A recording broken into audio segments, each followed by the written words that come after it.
Good evening, everyone. Welcome to the December 21st Planning Board meeting, Portsmouth City Planning Board. The very first thing, which is not on our agenda, we have to allow one of our members who's unable to participate with us tonight to participate by Zoom. According to statute 91A3, Section E, he cannot participate. It's Corey Clark. It's inconvenient for him this evening. I spoke with him earlier, medical reasons. So I'm good with that. The minutes should reflect that. That is the reason, but I need a board motion and vote to allow Corey to participate by Zoom. So moved. Second. All those in favor? Aye. Opposed? We bring Corey in.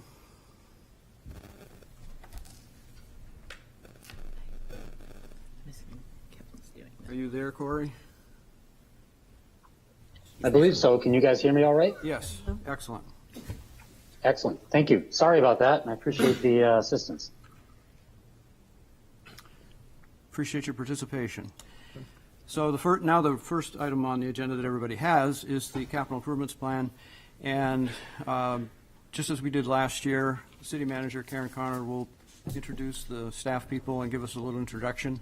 We'll have a presentation by the people in the room from the city staff. I think they're going to go through the book page by page in order. Once they've completed with that, we'll have questions. Please hold questions until they're done with their presentation.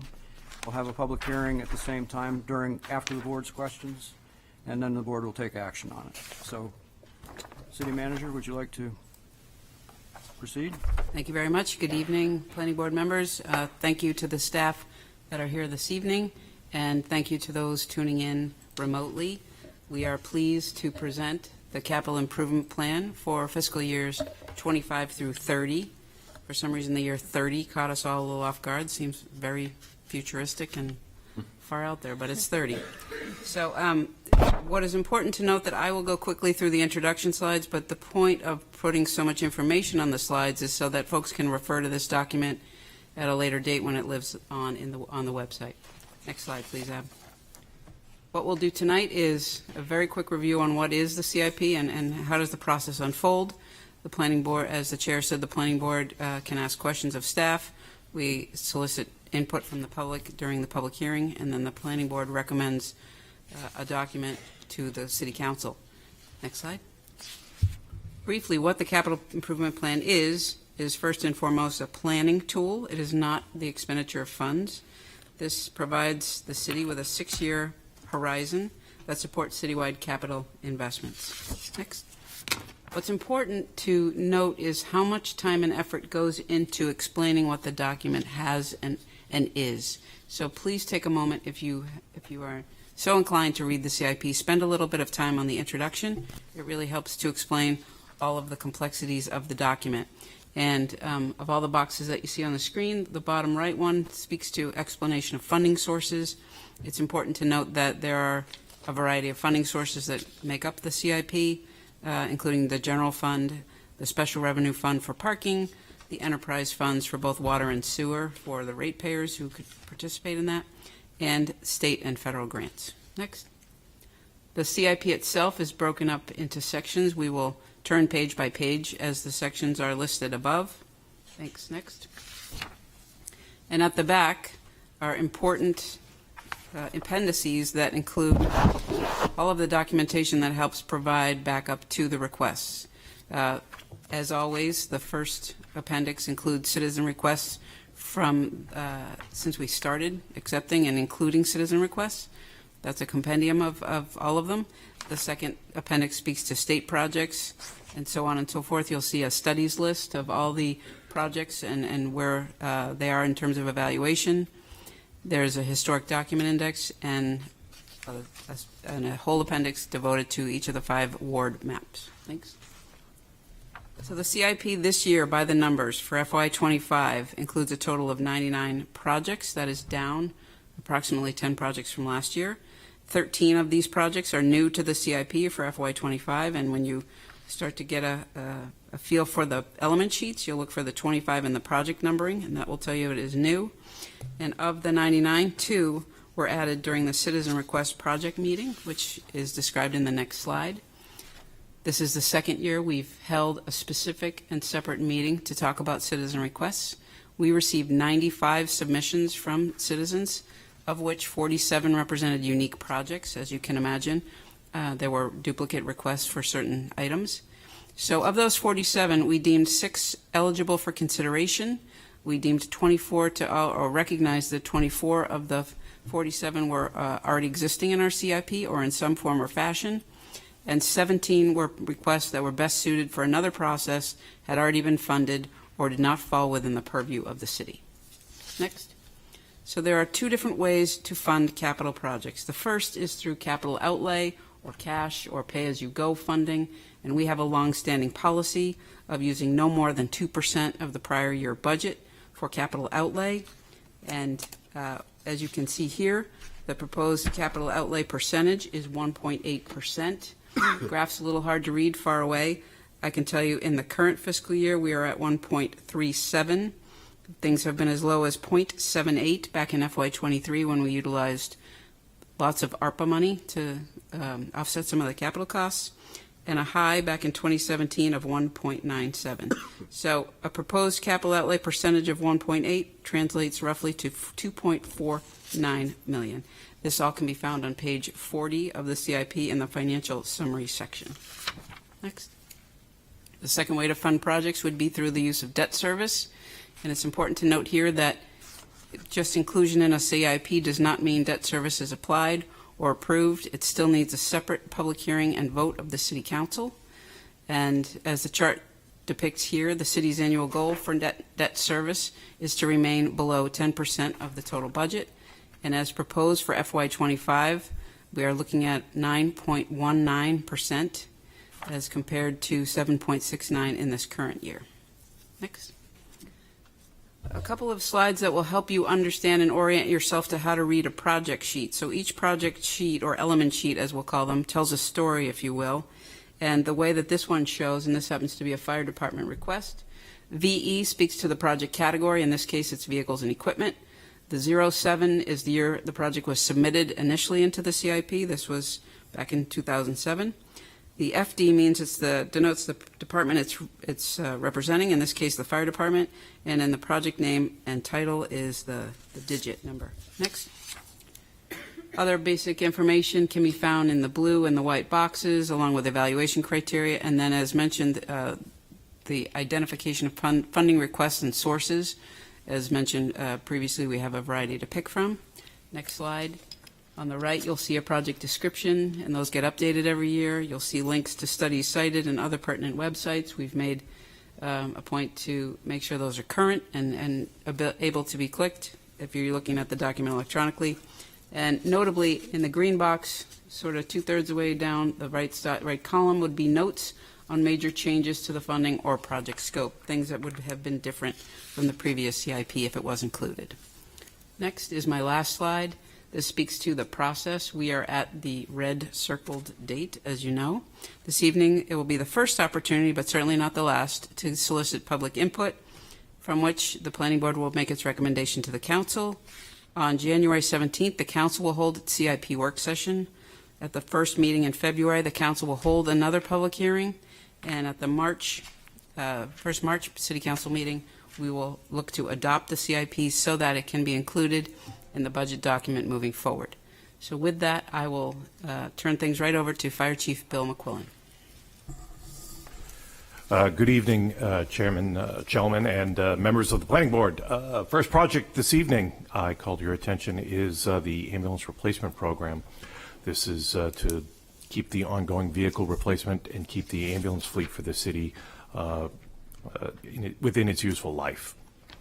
Next slide is, again, vehicle replacement. This is to replace fire engine number 4. Again, to keep it within its useful life and make sure that we keep our fire apparatus moving forward. Next slide. The third project this evening is vehicle replacement. This is a placeholder that was identified in late October for Marine One. This was moved up from 2030 due to concerns with the Coast Guard and their mission and having to reduce some staff. So this is a placeholder while we try and examine what's going to occur there. Next slide. Again, vehicle replacement. This is for the aerial ladder tower number 5 out at fire station number 2.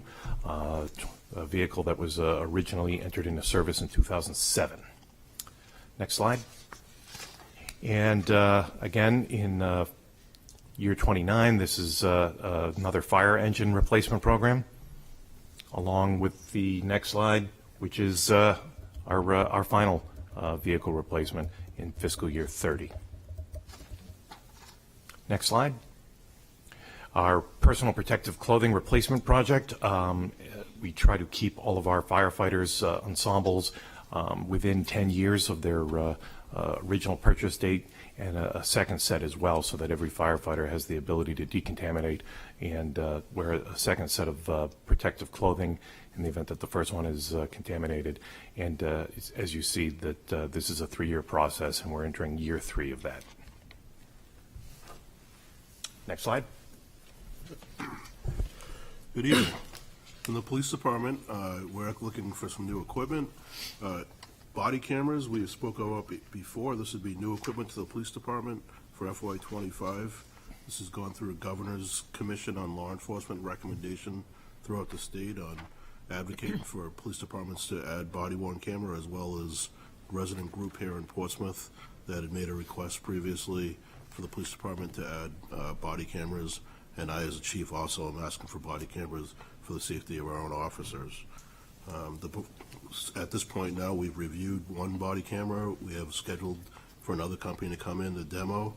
The price on this page here reflects a non-binding estimate for a 5-year agreement to add body cameras. Next. This is a replacement cycle for our tasers. Our current tasers are at end of life.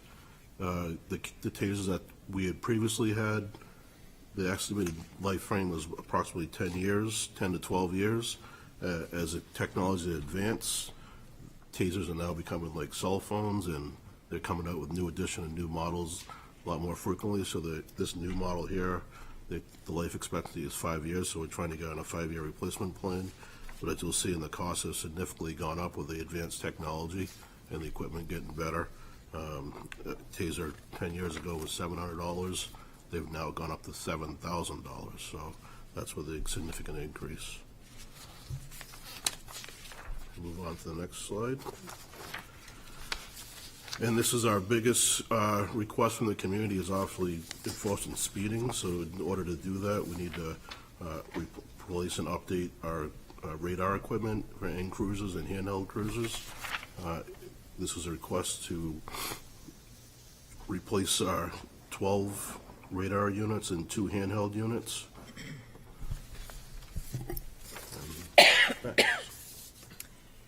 Good evening, Mr. Chairman, Planning Board members. My name is Peter Rice. I'm the Director of Public Works. This item is the second year of funding for brine equipment, which is used for winter operations and assists in compliance with the city's municipal separate stormwater sewer system permit, or MS4 permit.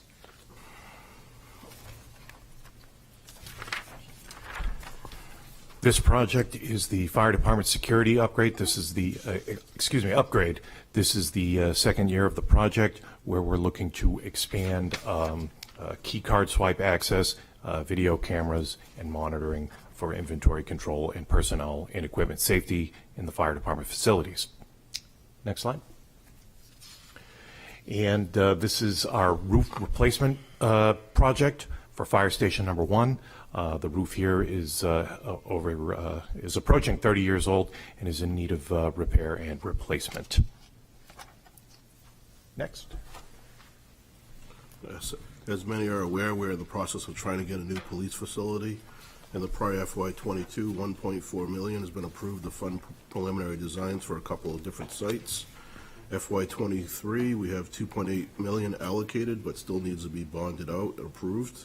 FY25 would be the build, and we are looking at $38 million. With obviously may need to be adjusted, but that's where we're staying at now. We're working with architects and city staff, as well as a city working group to expand this project and get input from all areas of the community. We have had 2 public workshops and 2 public work sessions with the city council, and we have another one scheduled coming up in January, beginning of January. We've narrowed the sites down from 5 to, I believe, 2 at this point now, and part of the process is currently working on a progress with more public means to come to whittle this project down as much as we can. Next. In our current facility, we still have some deficiencies and some mold remediation that still needs to continue. So through the last several budgets, we've had $400,000 that we've been doing to make improvements to our current facility. Most of that money has gone to the mold remediation and not been used for what projects we really needed to do. So we're making that a request again in FY25 to continue with $400,000. Good evening, Chairman Shellman and members of the board. I'm Zach McLaughlin, Superintendent of Schools. Item 16 is a ongoing project started in 2007 to address the ongoing maintenance of our 7 buildings and campuses around the community. Next slide, please. Most recently, over the last, this is in FY24, was the first of a 4-year cycle to complete several paving projects and roofing needs across the district. This year, that addressed Dondero School and the 1985 portion of the roof at New Franklin. As we move into FY25, this work will start to move towards Portsmouth High School. And we'll be utilizing a 2019 traffic study that we previously had used to focus on the main entrance off of Lafayette Road, but we'll now turn our attention to our pedestrian traffic and looking at traffic flows within our campus. And then as we move out of that four-year cycle and we start to look to FY27, we'll have some, we'll complete that in FY27, and then in FY30, we'll start to look to combine on and create some synergy with another project we'll discuss in a minute to create, do some additional air conditioning work at PHS. Next slide, please. Project 17 is the completion of a cycle of upgrades to our elementary schools based on a 2016 assessment of those schools. At this point, we're down to $5 million worth of projects that will now be phased between FY26 and FY29 that will be done at New Franklin School. This will include code compliance work and some cosmetic upgrades, work like updated firewalls and improving stage access. Next slide, please. Project 18 is one that does not have an impact until FY30, but it will be a big one when it comes. Under state statute, the state of New Hampshire has responsibility for maintaining career and technical education centers throughout the state. The way that works is the state is effectively on about a 25-year cycle for them to fund projects for renovation. We are coming, as we approach the biennium in 30, we're anticipating that's probably where we're going to, where we'll be.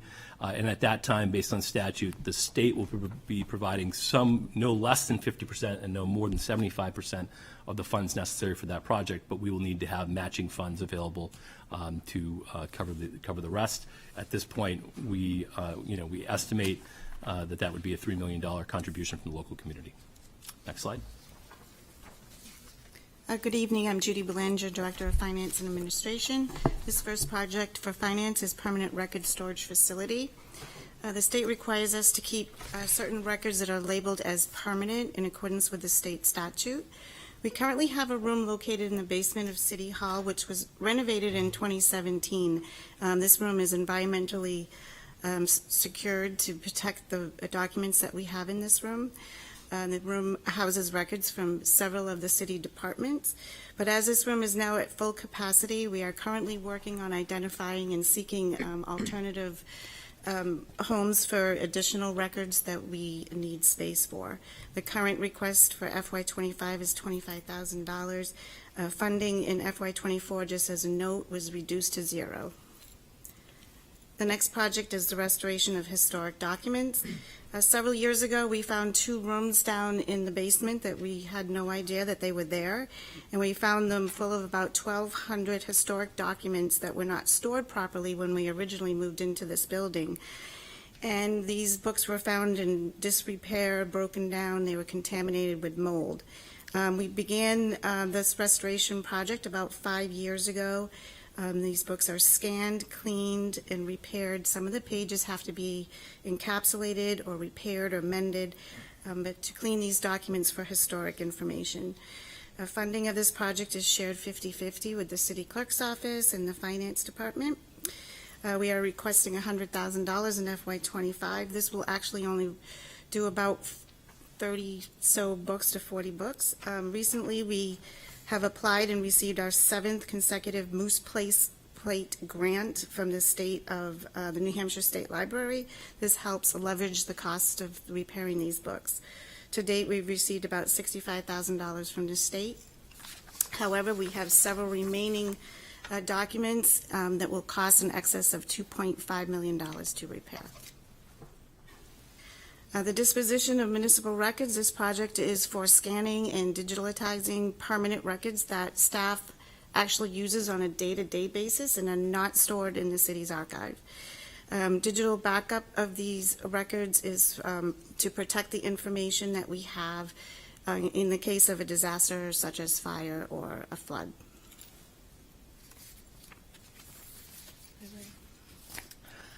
Good evening, Christine Fries, Library Director.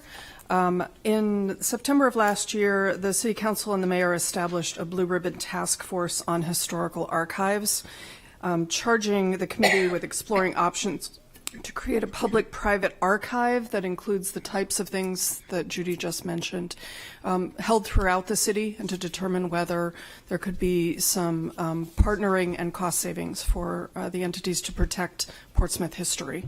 The council accepted the recommendations and report from the committee a few weeks ago, and among those was a request for the $150,000 that you see here, which is a conservation assessment to determine just what objects, documents, types of things we're looking at, so that the committee can go on to assess what space and types of building would be required for this type of thing. So it's an interim step that is quite necessary.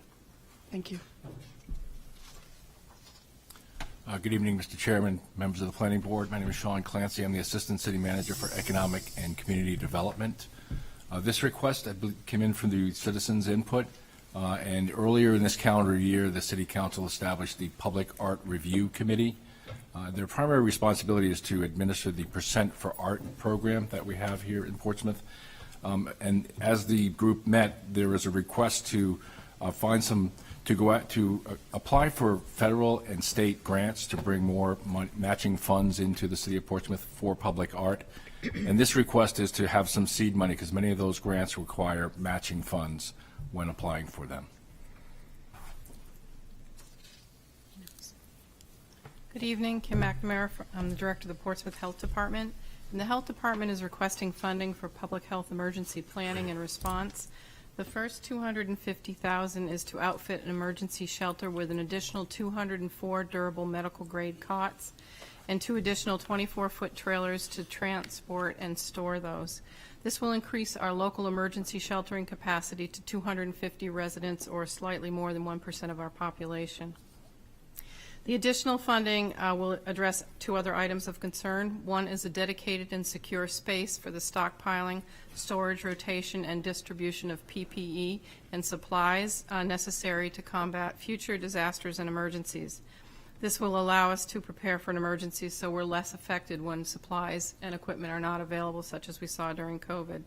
It also allows us to take full advantage of state and federally purchased supplies, and to pursue more grant-funded emergency equipment and supplies. Secondly, these funds will allow us to assess potential emergency shelters for the ability to withstand natural disasters, which are becoming more frequent and more intense with the changing climate.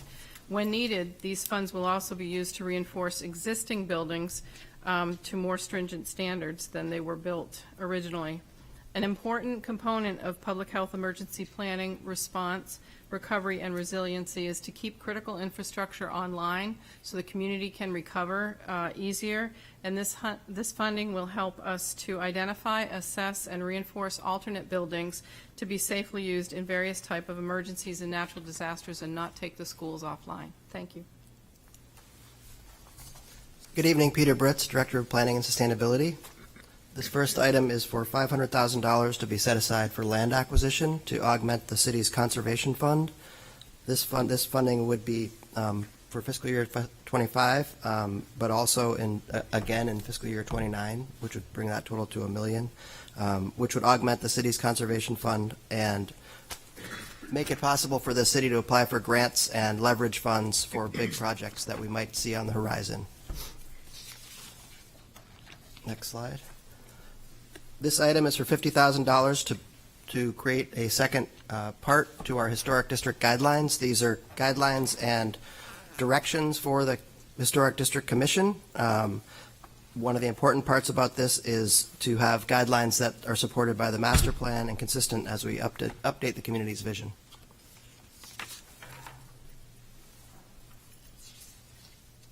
This item is $50,000 to conduct a groundwater study to identify impacts. This item was identified in our Coastal Resilience Initiative. This would be an adaptation strategy for climate change and sea level rise, looking at infrastructure in the ground and understanding what infrastructure is going to be impacted first in terms of groundwater flooding due to sea level rise and coastal flooding. This next item is the City of Portsmouth Master Plan. This is for $150,000 to be set aside to conduct the master plan in addition to money that was put in previous years. This master plan would look at a new community vision for the City of Portsmouth. The last update was in 2016. The thought here is that we'd have a consultant on board that would take in information from existing plans, bring community support for work that's going on the downtown Market Square plan, on the bike ped master plan, the traffic utilization study, and then complete that plan to move forward on implementation in the future. Good evening. Excuse me. Todd Henley, I'm the Recreation Director.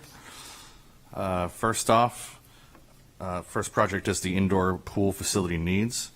Now that the city has reacquired the pool from SIP, which is Save the Indoor Portsmouth Pool, we've established a capital maintenance plan.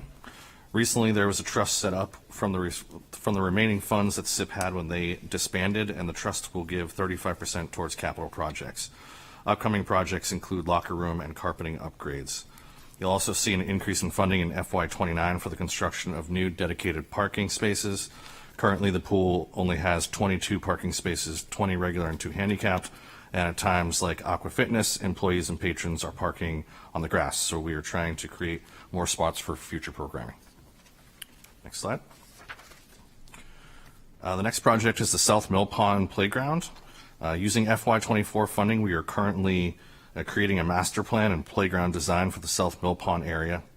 FY25 funding is for the building of the inclusive playground, with future funding for the construction of public restrooms. Next, please.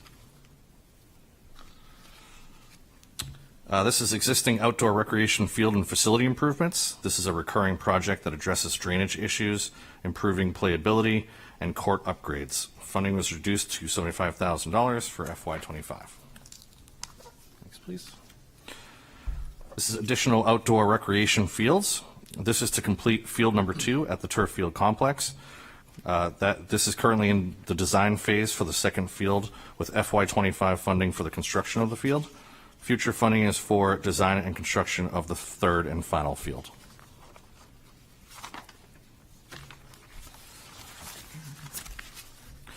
Next up is the Greenland Road Recreation Facility.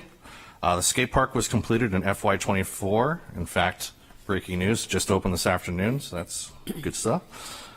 Future funding is for the design and completion of phase 2, including the pump track, expanded parking, playground, field, etc. Next is citywide playground improvements. This is a recurring project to address updates needed at various playgrounds. FY25 monies were moved to FY26 and include funding for the installation of a basketball court at the Plains Field Playground. Next up is the Leary Field bleachers and grandstands. This project is to refurbish the Leary Field grandstand. The project will bring the grandstand into compliance with the National Fire Protection Association standard. Improvements and upgrades to the concession stand and walkways are also included in this project. FY25 design funding was reduced. Next up, this is a new Public Works and Recreation project for FY25. This would fund improvements to the dog park, playground equipment, boat launch needs, additional sand volleyball court, and trail maintenance. This is based upon the what was found out in the Pierce Island Master Plan. This item is an out-year project to refurbish the existing bathhouse. Currently, we're working on the aquatics portion of the pool, which replaces the filter system, the liner, and the gutter system, and that's currently underway. These monies are to address community campus capital needs, things like roofs and those types of items. Citywide parks and monuments improvements are monies that we set aside every other year. These monies go towards maintaining monuments and various walkways and things like that. The city has been a Tree City USA for over 20 years. These monies go to support that program in planting trees.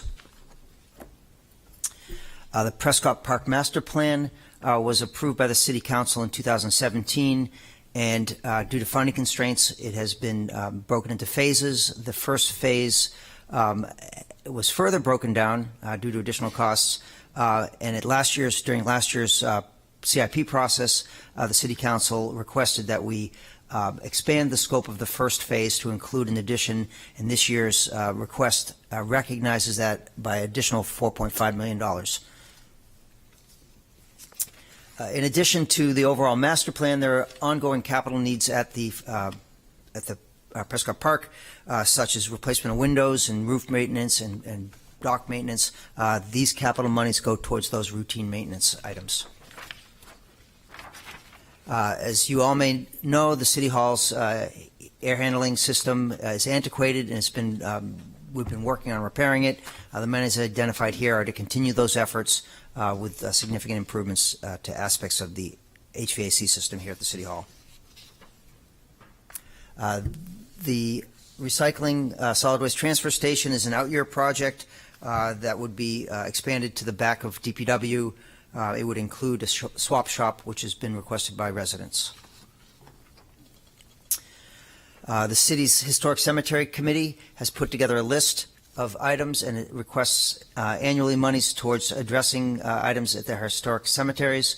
The next page shows the list of items that has been requested, and those monies would go towards these items. The city has over 30 retaining walls, and these monies are set aside to address upgrade and improvements to these walls. The sound barrier request is the acknowledgement that the Department of Transportation, the state DOT, is funding only one side of I-95, the north side, for sound barriers, and these monies are identified to continue the effort to try to find a way to build sound barriers on the south side.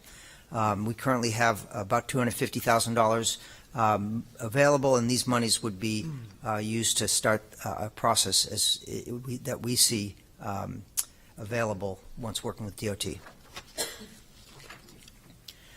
The citywide facilities, city maintains a number of facilities throughout the city, and these monies are to maintain those facilities. The next page shows the types of items that these monies would go towards. Downtown aerial utilities or electric lines and telecommunication lines have been identified as the desire to underground this out-year monies would be to take advantage of opportunities when they arise to be able to bury these utilities.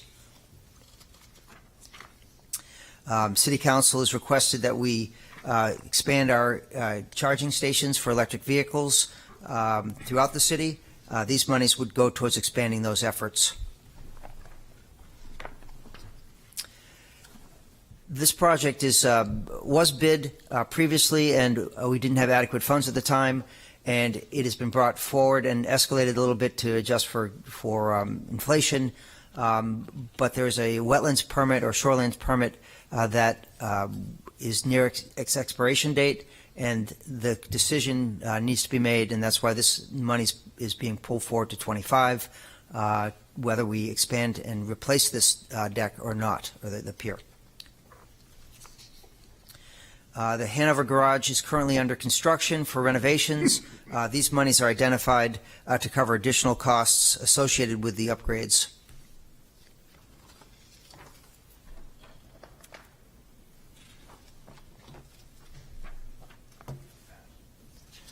Hi, my name is Patricia Ainsworth, and I'm Chief Information Officer.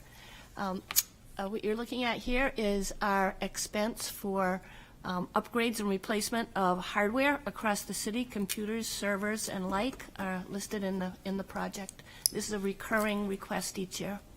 Next slide.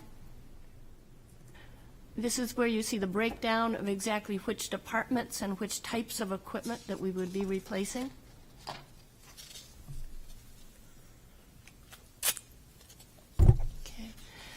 Project number 54 is for cybersecurity enhancements, and particularly this work is going to be to physically secure the rooms where we have our servers and our network gear, to put card swipes on the doors, put cameras, remove windows that exist in the doors so that the equipment's not visible from the hallways.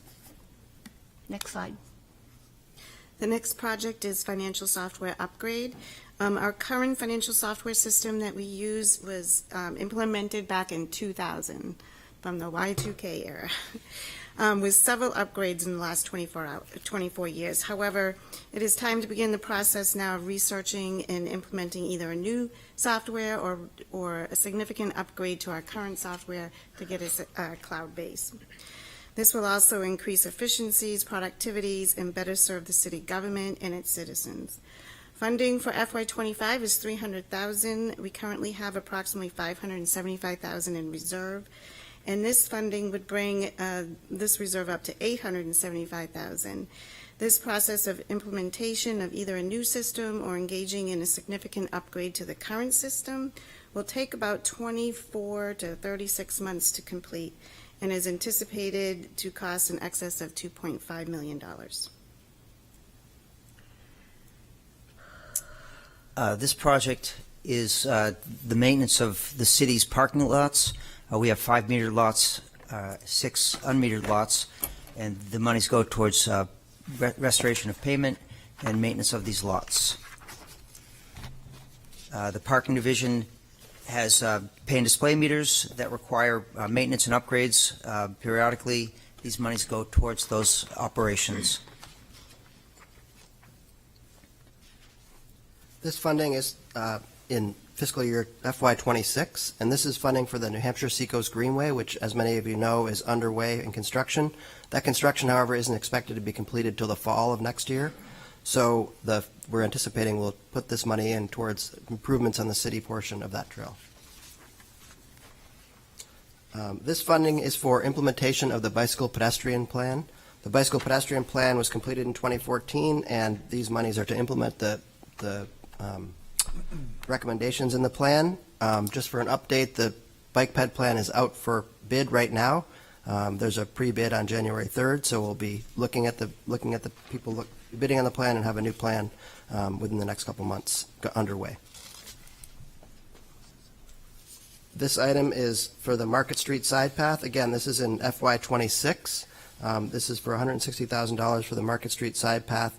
The project will create a link in the city's bicycle network and go between along Market Street between Kearsarge Way and Woodbury Avenue.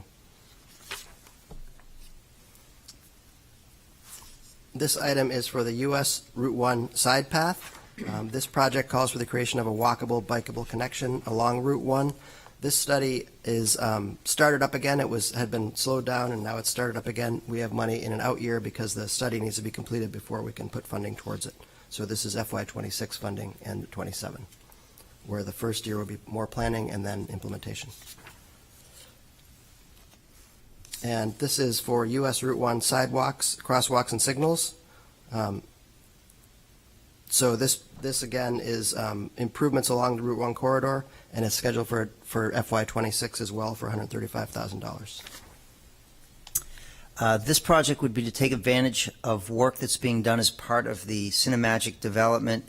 They're going to be extending a multi-use path from their driveway down to the Walmart driveway.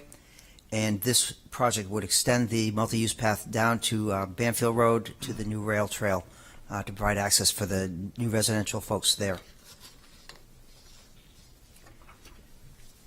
This item would continue funding the city's wayfinding program and would focus on the pedestrian aspects of wayfinding.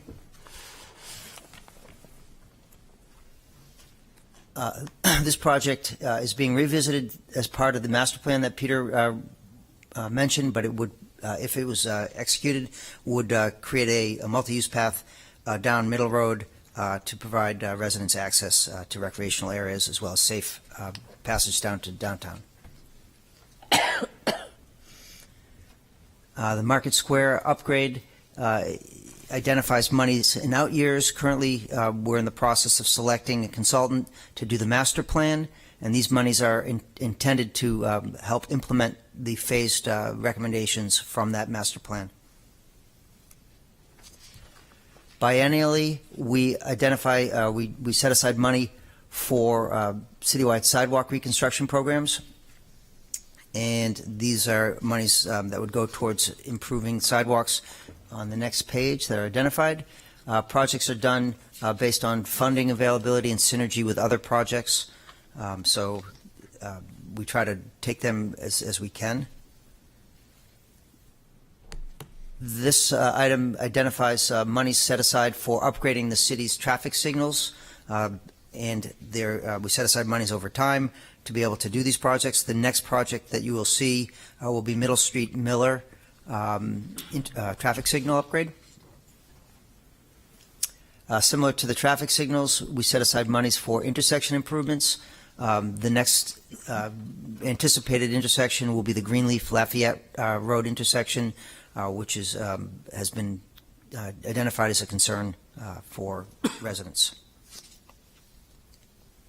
This project is the Russell Market intersection upgrade. This project is meant to complement recent work along the Market Street Gateway. There's $365,000 identified for FY25 and $240 plus for FY26 to implement improvements and upgrade that intersection.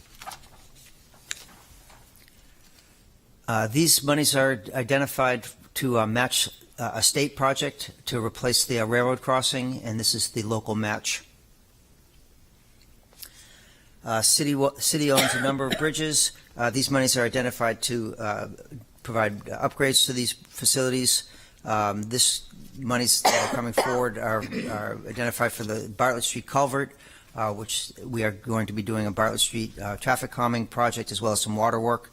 And then the Coakley Road bridge, which is also a culvert, was recently identified as a red-listed bridge.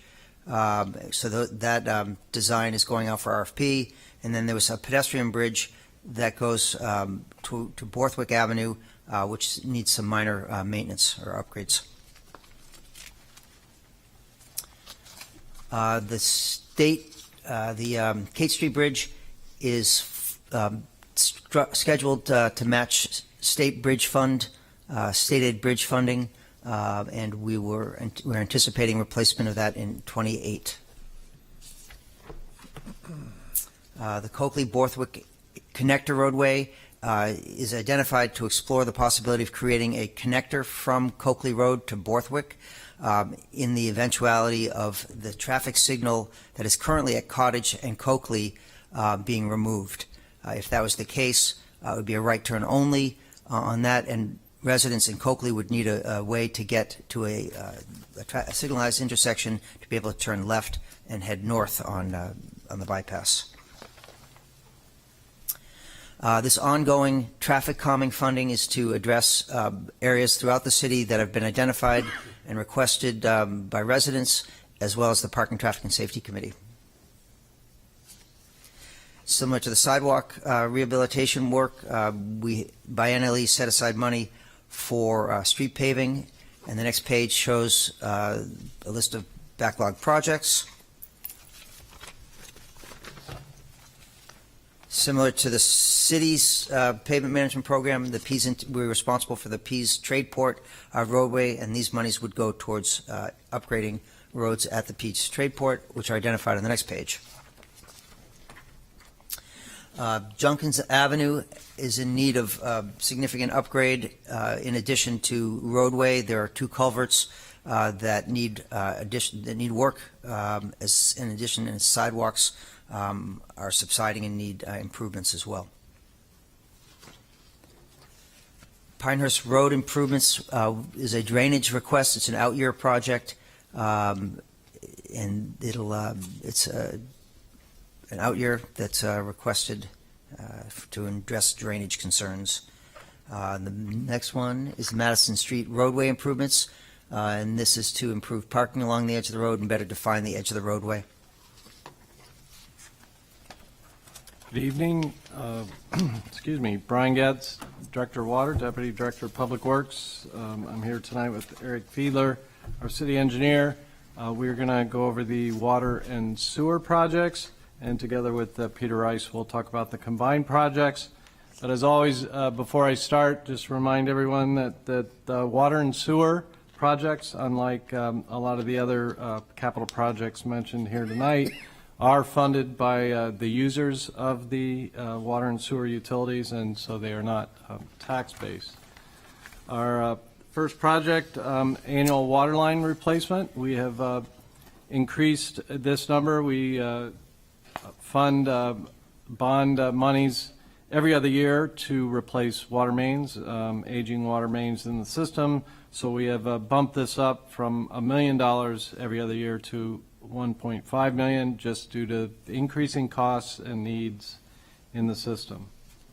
The next project, well station improvements. This is just for replacing aging infrastructure at existing well sites.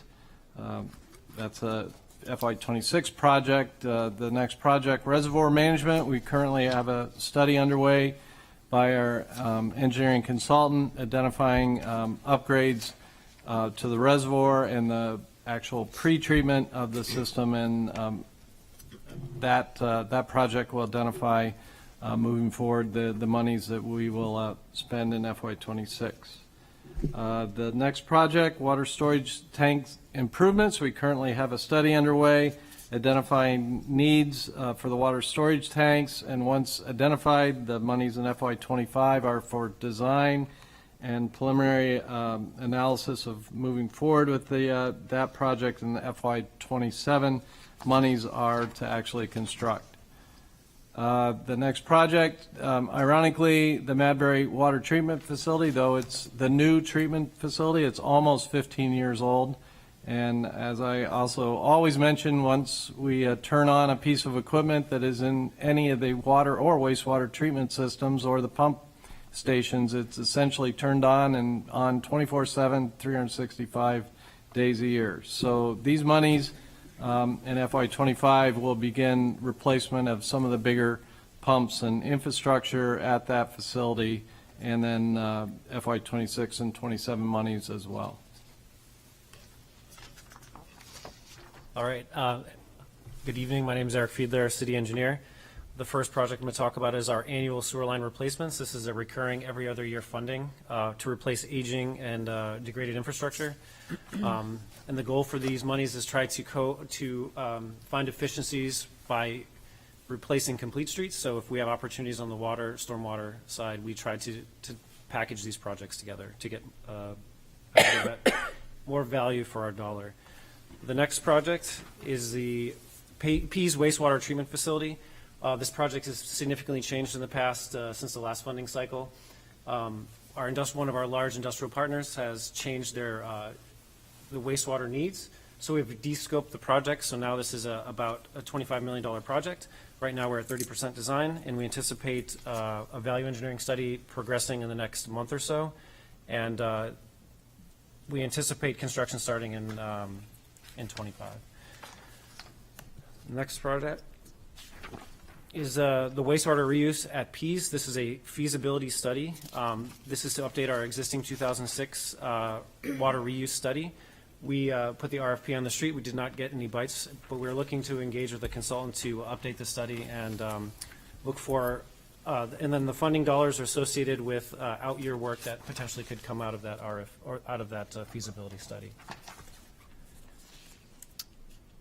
All right, the long-term control plan. So we are under consent decree. We are finishing up on several projects. The long-term control plan dollars are out-year dollars, and these will likely change based on extension of our consent decree deadlines. So these would be after we complete our projects as part of our consent decree requirements. We would evaluate the success or the additional needs that are required to continually improve our CSO and sewer system compliance. The next one is wastewater pumping station improvements. This is an every other year recurring funding. For fiscal 25, we increased the dollars to account for some known force main replacement projects, replacement and improvement projects. So these are every other year. We typically go for about $500,000. Fiscal 25, we're going to require a little bit more so we can hit one of our larger force mains. The next one, this is Sagamore Avenue Sewer Extension Project. These are recurring dollars through fiscal, they actually are through fiscal 28. There's a typo there. So this is the city's component of recurring costs to do private connections as previously approved by council. Wow, $4 million. The Mechanic Street Pump Station Upgrade Project. We had a more limited project anticipated, and I know a lot of folks in the city are aware that we've had some equipment issues at that site. So based on recent information, we engaged with several consultants to understand our options, and we realized that our current plans were not going to successfully get us through that 10-year planning horizon. So we will be putting a feasibility study out in the street, and then we anticipate starting design on the technical options in fiscal 25 with construction planned for 27, and that's where those dollars are shown.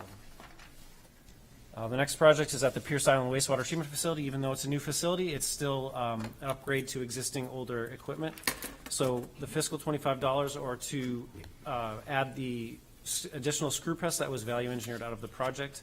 It's important, it's necessary, we found, for additional reliability to have that extra screw press. And then there's fiscal $26 and $27 to address aging equipment in our clarifiers, chemical storage buildings. Yep. Yeah, it's clarifiers and equipment and chemical storage.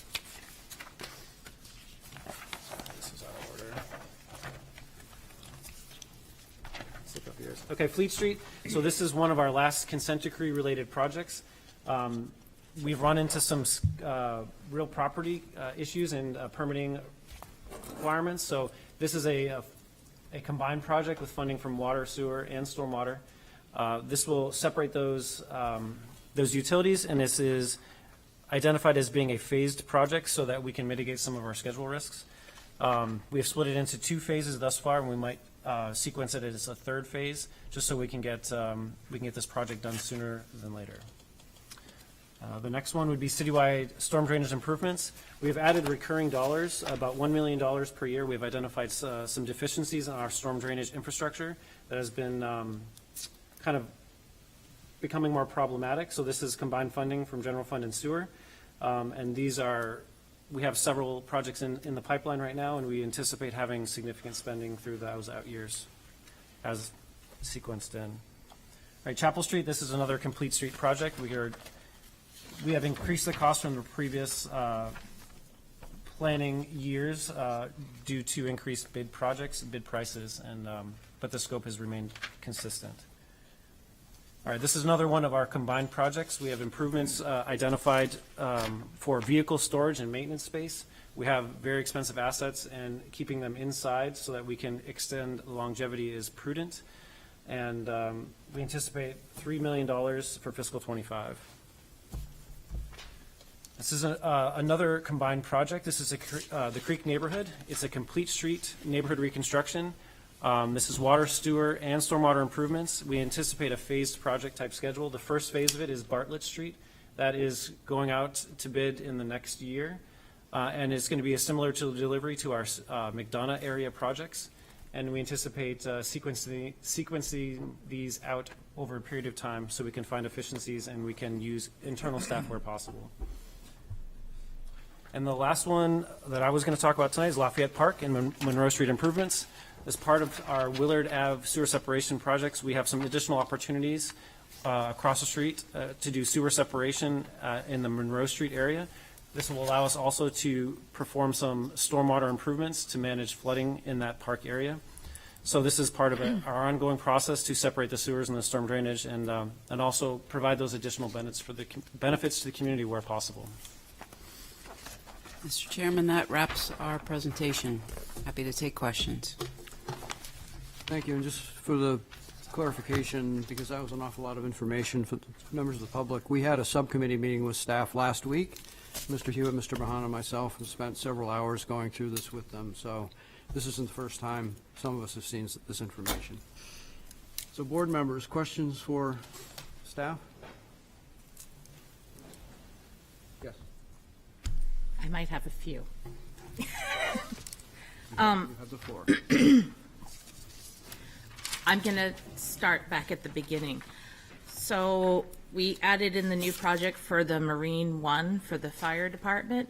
And I guess my curiosity is, you mentioned it has to do with the Coast Guard. Could you just give us a little bit more information as to what's happened with the Coast Guard and why we need to now spend money on this? Thank you for the question. Yes. So at the end of October, the Coast Guard issued a report. They, like many of the other employers out there, are having a hard time attracting people and meeting their recruiting goals. As a result, they've scaled back on their mission a little bit, and it would impact the station here locally, where their ability to send out a second boat would be impacted. As a result of this, the Marine One was scheduled to be replaced in 2030. But given that this report came out and it may impact us, I thought it was prudent to move it up in our planning process, while at the same time trying to figure out exactly what it's going to mean to the city, and then from there what other port security or Fire Act grants and funding opportunities may exist for us to be able to replace the boat. Is there any opportunity to get the Coast Guard to help us pay for this? It's fairly early in the process, and I'm not sure what their disposal, how that works, to be quite honest. Nope, I just thought I'd ask. You never know. Sure. My next one was on the police vehicle equipment, and I just wrote down the 24 PD, the 08. Is there any grants possibility, availability for that project? It looked like there was some 50K in federal state money. Is that true federal dollars, or is that like grant dollars? So on the body cameras, is that what you're asking? Yeah, it's 08. I can't remember. I just wrote the number. I forgot to write the title. I believe it's the body cameras. There's Okay. grant money there, and that's with the state or federal grant money that's available. It'd be up to about $50,000 for equipment. But no more, huh? As of, not They're as awfully of now. expensive. It'd be nice if there was more grant money. It's, the equipment is not the problem. It's behind the scenes stuff that's really the bigger expense. As a point of clarification, the reason we're at the planning board, this is a planning document, and as the manager said, this isn't a budgetary document, and we're actually required to show what the possible number, you're required to tell us what the possible numbers might be, but not necessarily that it all has to come from the city. If you can find money from the Coast Guard or the state or, FEMA, or whoever you can find money from, that's great. But there has to be a line item in the capital improvements plan, so just a point of clarification. This would be a worst-case scenario. Right. I guess my other question is, you said you're asking for another $400,000 on the current police space. Could you just give us an idea about what areas of the current facility are going to be updated or upgraded with that? I know we've already done the detectives room, and I was just curious what other spaces. Yeah, so as part of the remediation is we still have to do our dispatch center.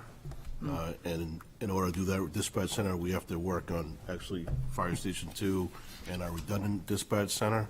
So some of those funds are going towards doing that, and also the remediation and rebuild back of the mold remediation at our dispatch center. On top of that, we have some security issues with the back parking lot that we've been trying to do over the last couple of years. Evidence room process, and we have several earmarked projects that those monies were going to be used towards. Okay. Thank you. I have more, but if other people have questions, I'll let others. Anybody else have a question? I'll have more opportunities to ask. Yes, Jane. Yeah, I just wanted to go back to Peter Britz about item number 25, land acquisition, because you were saying that the $500,000 that's set aside twice in this 5-year period is to augment the city's conservation fund, I believe, but I don't really understand what land, are you saying we're going to acquire conservation land? What kind of land are we acquiring?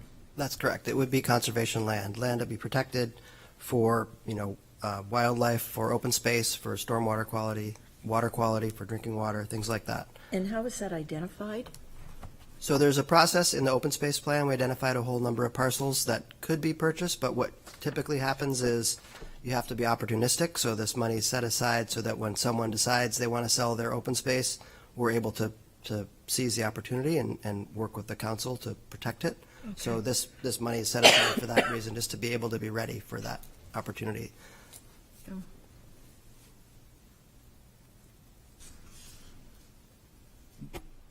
Jim? I just have a couple questions too. The first one's for Mr. Henley. About the multi-field complex that we have at the far end of the DPW property. In 2015, there was a build-out plan that showed 3 soccer fields, they were called, and 1 U10 field. Is that still the plan, how that area is going to be built out? That would be the plan. Okay. Is there any provisions for softball fields? Because I know a lot of people are trying to relocate softball fields in that area. Does the rec department have plans for softball fields there? We are exploring the option of, for the next turf field that's being built next year, to line it for softball, but we do need to talk to the design team a little bit more about that. Okay, so the I 2015 plan isn't solid. It could change. So the answer to that is yes. We've directed our consultant, CMA, who's working on the design, to make sure we incorporate a softball field in this. So there is going to be a modification to the initial plan, but the intent is still to have 3 fields, and one of them hopefully being able to be used as a softball field as well. So there's 1 field actively used now, and there's going to be a second one teed up for construction, correct? Right, which would That include... one will have the softball field? That is the intent. And will that softball field take the whole area, like it will just be dedicated to softball? It would be a multi-use field with the ability to have softball done on it. It's been done in a number of fields we've seen. They use a different color turf, and they're able to work it into the design. Can I ask a follow-up question on that, Peter? How many, or Todd, how many sports are striped on the current turf field? 3? I think 4? Football, lacrosse, Football, soccer, lacrosse, field hockey. Soccer. Okay. Yeah. So the idea was to accommodate softball among other sports. Yes. All right, just one more for Peter Rice. I just want to confirm, the city just has 2 red-listed bridges, is that correct? Kate Street and the Maplewood Culvert Bridge? No, it has a third that was recently red-listed, the Coakley Road as well. Coakley Road Culvert? Yep. Okay, thank you. Mr. Chairman, I understand Corey has his hand raised on Zoom. Okay, Corey? Thank you. Real quick, the last item that came up tonight, Monroe Street Stormwater, is that going to address the issues with the stormwater on that affecting the baseball field right there? Yes, it is. Okay, great. Thank you. That was the only question I had. Sorry if I missed your hand, Corey. I should have seen it. I'm sorry. Go back to you, Bill. The monies this is on the City Hall HVAC, the monies that have been put aside in like 3 different fiscal years, is that to incrementally phase to fully replace it, or is this still just upgrades or fixes? I guess is what I'm trying to get a feel for. The work we're doing currently is to maintain the existing system and get it functional. So it's to upgrade an older system. The thought is, depending upon what happens with the police station, there may be opportunities to work off of whatever happens with that. But the intent, as shown here, would be to upgrade the system to be a new system in an out year. You also have an additional funds for the Hanover garage. Is that the last of it? Will the garage be done after these funds, or is there still more phases of that to be done? As you may recall, it's a 3-year program that we're about a year into, a little bit more than a year. And like most construction projects, costs have escalated. So whenever there's a change order, contractor looks to recoup. And so the cost of these change orders are significantly higher than originally budgeted. So these monies are for this year's anticipated upgrades or additional costs. Hopefully there are no more. But as you get into construction, you come across things that, there are sometimes change orders. Right. I'd also like to take something that's outside of what we've been talking about here, but at our subcommittee meeting back in early November, we had a neighborhood come and speak to us about Hillside Ave and the sidewalk, and you said you'd look into whether or not we had any rights to land or a possible estimate on what the cost would be as to whether or not that could be a project added. I'm wondering if you have those answers. We did do an initial design. Tyler Reese, our engineering associate, went and looked at the right-of-way. There is one section of right-of-way along Lafayette Road that looks like we'd have to get an easement secured, but the bulk of the from Hillside all the way up to South Street appears to be easily added to sidewalk. The anticipated cost is about close to $290,000.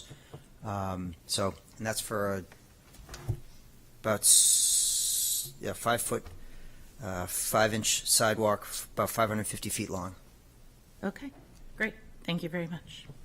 Is that in the capital improvements plan right now, Peter? It is not in the capital improvements plan. We've developed the costs in anticipation of a question such as this. Okay, thank you. Because I asked. With the possibility that we could talk about adding it and recommending it to City Council if we wanted to. Yes, Jane. Yeah, by far the biggest section of this CIP is the buildings and infrastructure at $116 million.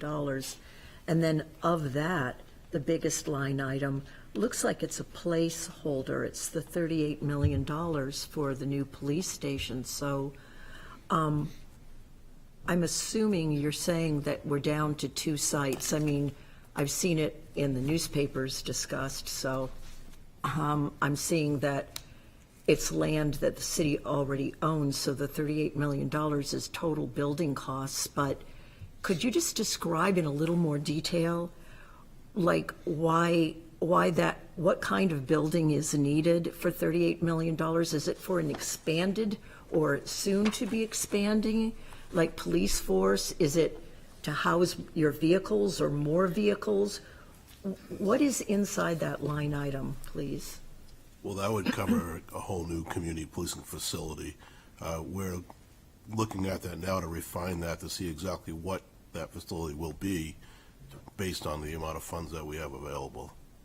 And so, like, is a $38 million figure forecasted on the current size of the police station? Or is it on an, somewhere there has to be like a cost per, square foot being built out here. So how did we get to 38 million? I know I've seen it as high as 43 million reported in the paper. I'm just wondering how we're all accepting that. That's a huge line item number. Well, the space study started in 2014. The initial costs were based off of that time frame. but obviously costs have gone up significantly, which when we got our updated price, the price had gone up significantly, almost $20 million over the $42 million that we were proposing. So in today's costs, to build what we were trying to build is significantly higher. And again, is it based on the size of the current police department, or is there an expansion that's included in this number? So there's actually quite a bit of information on the city's website that describes how those numbers came about. It is initially a cost per square foot approach. The original police station design was back in 2014 was about 46,000 square feet. The most recent iteration that was presented was 57,700 square feet, and those costs are, as the chief said, being refined. Obviously, we understand that the dollars that have been shown for a number of years, the $42.2 million, which the $38 million is part of that $42.2 million that was originally identified and presented for the last 4 or 5 years, is based on that square footage cost. We are working to refine that. There's quite a bit of information on the city's website related to that process, as well as where the totals, how the square footage came about.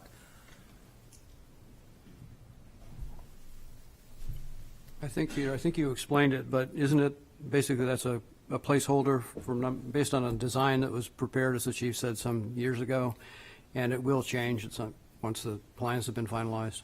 Correct. Yeah. At this point, it's a feasibility number and it's a cost per square foot.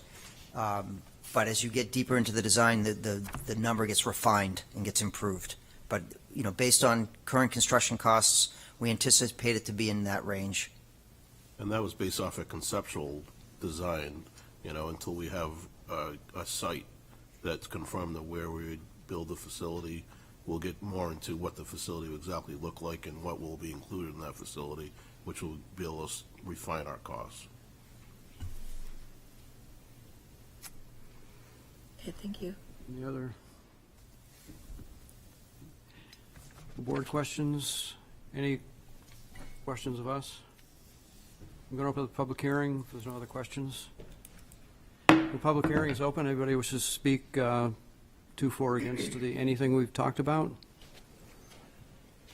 Please give your name and address. Good evening. My name is Greg Abear. My address is 183 Hillside Drive in Portsmouth. Thank you for making the time, committee members, and building off an item was just touched. Peter gave some good detail. What's going on with Greenleaf and Lafayette. And I just wanted to give you a little visual here for those of you who are unfamiliar with the area, although I think a lot of people are talking about it. I don't know if you can see from there, but I can pass it around, or maybe that's easier. I've seen it.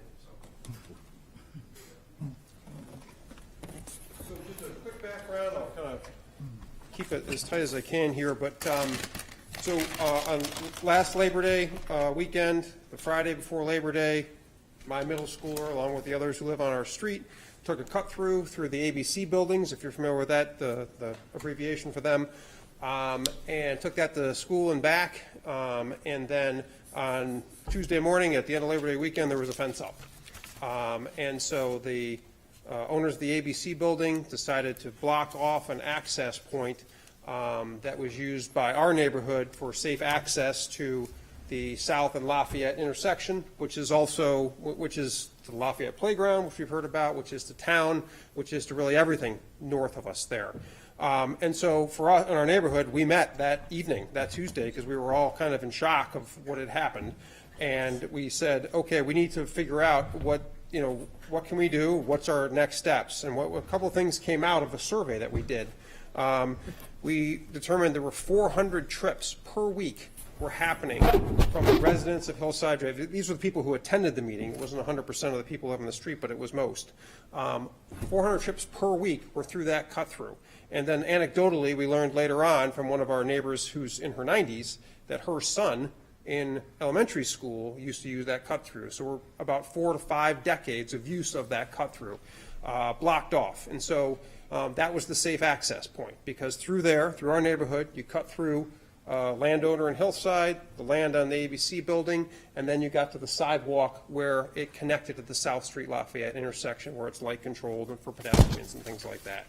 So part of that survey also said, once that was shut off, do you feel safe? This is just us talking among our neighbors and filling out a little survey. Do you feel safe crossing Greenleaf and Lafayette to get up to that intersection so you could get over to the sidewalk? Every single person responded no.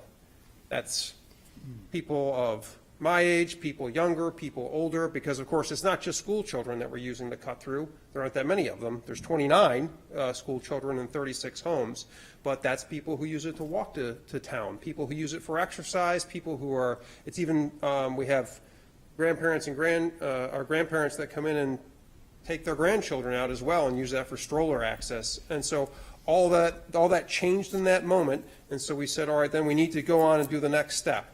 And so we had a second meeting to clarify what we needed, and we knew what we needed was a sidewalk access. And so let me just read what we put together for our neighborhood to say, is this something that you're behind?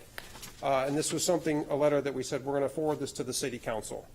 The Hillside Drive residents request that in advance of the Greenleaf and Lafayette intersection traffic calming steps, some work that was already done for speed warning, flashing lights moved down, a sidewalk be installed on the west side of Greenleaf from Hillside Drive connecting to the intersection of Lafayette and South Street as part of Portsmouth City Improvement Plan in the spring of 2024. The ABC building cut-through that has provided our neighborhood safe access to downtown, as well as our children's path to school, the library, and to the Lafayette playground, was fenced off over Labor Day weekend. The ABC building cut-through has been used for over, and we learned later, I had 30 years on here, but we learned it was longer than that. With our whole neighborhood, with that ending, our whole neighborhood is forced to cross Greenleaf, where speed monitors have revealed that the average speed is nearly 50% over the posted limit. We must then cross at the intersection of Lafayette and Greenleaf, an intersection the city has already identified as problematic for pedestrian and vehicle traffic. Because of this unexpected change, we believe the fence creates an urgent and significant need for pedestrian sidewalks. So we ask that the City Council prioritize a sidewalk to address pedestrian safety, improve walkability, and be a first step in traffic calming. We are hoping to remedy this situation as soon as possible to ensure the safety of the community. The Hillside Drive community very much appreciates all of your quick actions so far and look forward to your response on our request. So we went around and canvassed our neighborhood, and 92% of our neighborhood said, yes, this is what we want. So that's 33 of 36 households in our neighborhood said, please give us a sidewalk so we can once again have safe access to town for all of our activities, wherever it is going to town. And I think the city also took action to try and talk with the ABC group to say, is there another way that we can do this that would not only provide safe access immediately, so because it was taken away, they were rebuffed. That it was something that the ABC group was not interested in. So we see this now as something, and we're asking for your help to back this, to say, can we make this an immediate project that we can get behind and do? The support of the planning board, I think, will help the city council address this, and we'll hope, for us, we're very much hoping this becomes something that happens in the spring of 2024 so that we can re-engage with our safe access to town. Thank you. Okay. Any questions for me? We're I good. appreciate the time. Thank you very much. Thank you. You have my visual aid. Any other members of the public wish to speak, either here or on Zoom? I should mention my neighbors, one of my neighbors showed up tonight as well. Thank you. Mr. Chair, we can't ask questions, correct, or can we? Of these people? No. Okay. I don't see any hands raised on Zoom. Nobody else wish to speak about the capital improvements plan? Going to close the public hearing. Board discussion. It's our job to make a recommendation to City Council. This is, again, a planning document. I would like us to ask the city to try to incorporate the hillside sidewalk into what is already existing in the plan, or add it as a project into the plan. which was $140,000. $290. Plus engineering. Yeah, that was the construction cost, so we'd need to adjust it for some engineering. So, Would you get another 10%? yeah, I'd say 350 for now to be contingency as well. Yeah, we can self-design. So we'd add 350 as described by the Public Works Director. Yes. From the general fund? Was that a motion? That was a Yes. motion. Do we have a second for that first? Yeah, I'll second that. Okay, discussion on that? Well, let's consider, yes. I mean, it's fairly obvious that it's, in this litigious world, it was a insurance and a liability situation, and if I were the landlord and had to listen to my lawyers, I can see how it happened. Since Greenleaf does not have a sidewalk, it should. I think it's a reasonable request. It has it on one side, but not on their Not the side. correct side. Correct. Yeah, that intersection up at the top of the hill is a very difficult one, so, makes sense. Yes, Jim? If I was allowed to ask a question to the, I guess the, I'm not sure Proponent? what to call him. The proponent? Proponent, yes. Do we understand why ABC has blocked access? Is it strictly liability? Is there any other issues? And if we do or don't know, have we exhausted all means before we spend this money? Is there a way to work something out that we could use the path? Mr. Chairman, let me, I'm happy to speak to that. Our legal department is in conversation with the condominium association that owns the property, and we've been in talks since September, and those talks continue, but I think this work can happen contemporaneously with those talks. If that happened, it would be a solution that wouldn't require maybe as much money. So Right. it would provide the same. Yeah, I'm just trying to, before we go full bore with the project, I just want to make sure we've exhausted all other remedies. You want to speak to it? Sure. Peter's got some additional. Mr. Chairman, I attended the meetings with legal and the property owner, and they were very clear that they were not interested in providing a way through there. We talked about creating a fenced walkway through there. We talked about, additional enhancements to their property. There were a number of things we spoke to. I would say where it's private property and we run the risk of, somebody at some point saying that we aren't allowed to be in that space, that we're better off creating an alternative route and concurrently continue to see if we can use that area. But I think from a safety standpoint, it's a prudent approach. If in the meantime, we miraculously can come to an agreement, we don't have to proceed, we don't have to execute it, but we have it set up and ready to go. Okay, so we have 300 and how much? $350,000. To provide a pedestrian connection as described, or reasonable Safe substitute- pedestrian or reasonable sidewalk substitute. passage. Yep.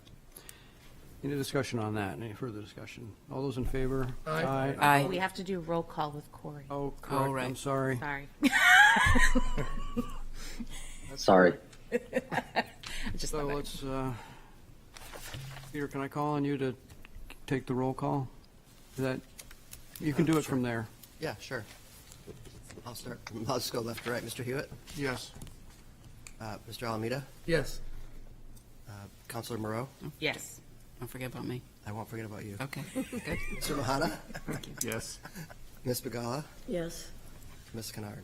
Yes. And Corey? Yes. Thanks, Corey. Unanimous. Yeah, Mr. Chair.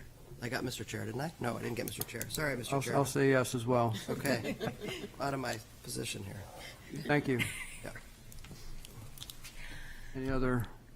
I just have one typo.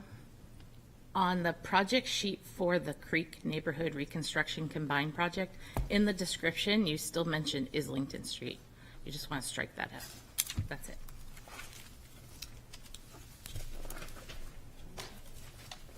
I don't think we need to vote on No, it's just a typo to fix.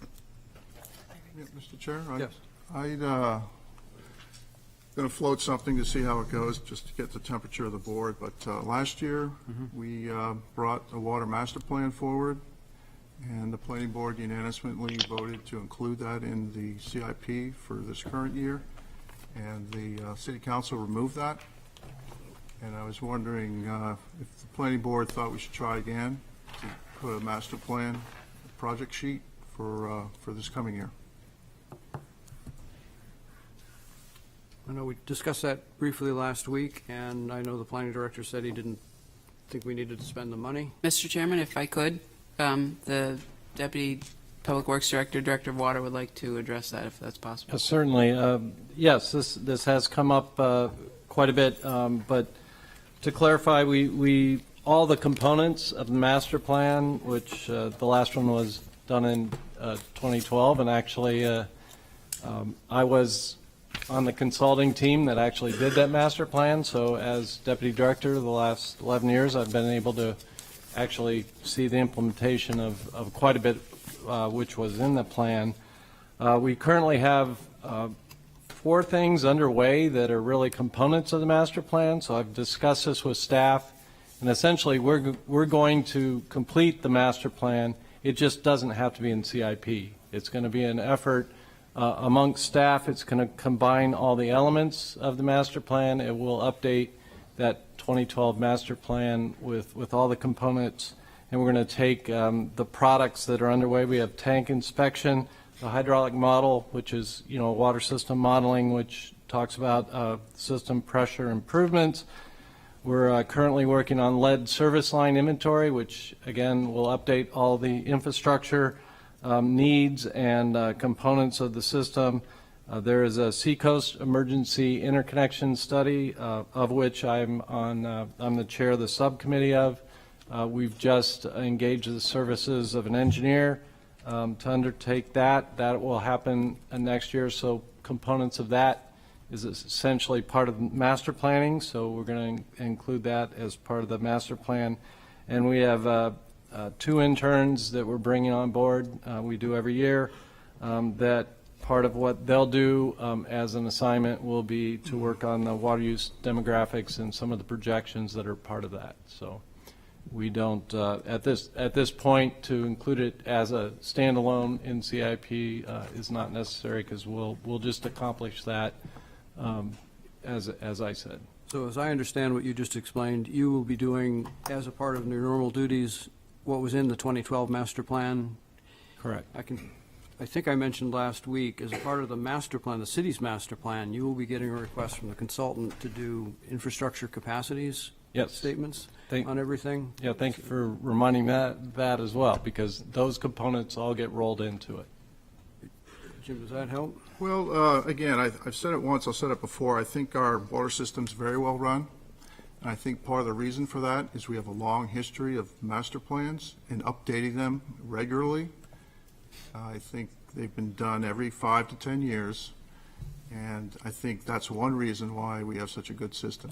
And I note throughout the city, let's take a look at the plans we have. We have a Prescott Park master plan, a pump station master plan, a bike and ped master plan, which is being updated after 10 years this year, rec fields master plan, a cultural master plan, Market Square master plan, a parking master plan. I'm just kind of baffled why we can't do a water master plan. And of all those plans I've just listed, the state of New Hampshire's Office of State Planning only recommends that 2 be regularly updated: the citywide master plan and the water master plan. And I just think it's a no-brainer that our master plan's 11 years old, and I don't see why we can't update it. Zero cost. Right. Mr. Chairman, I'd like to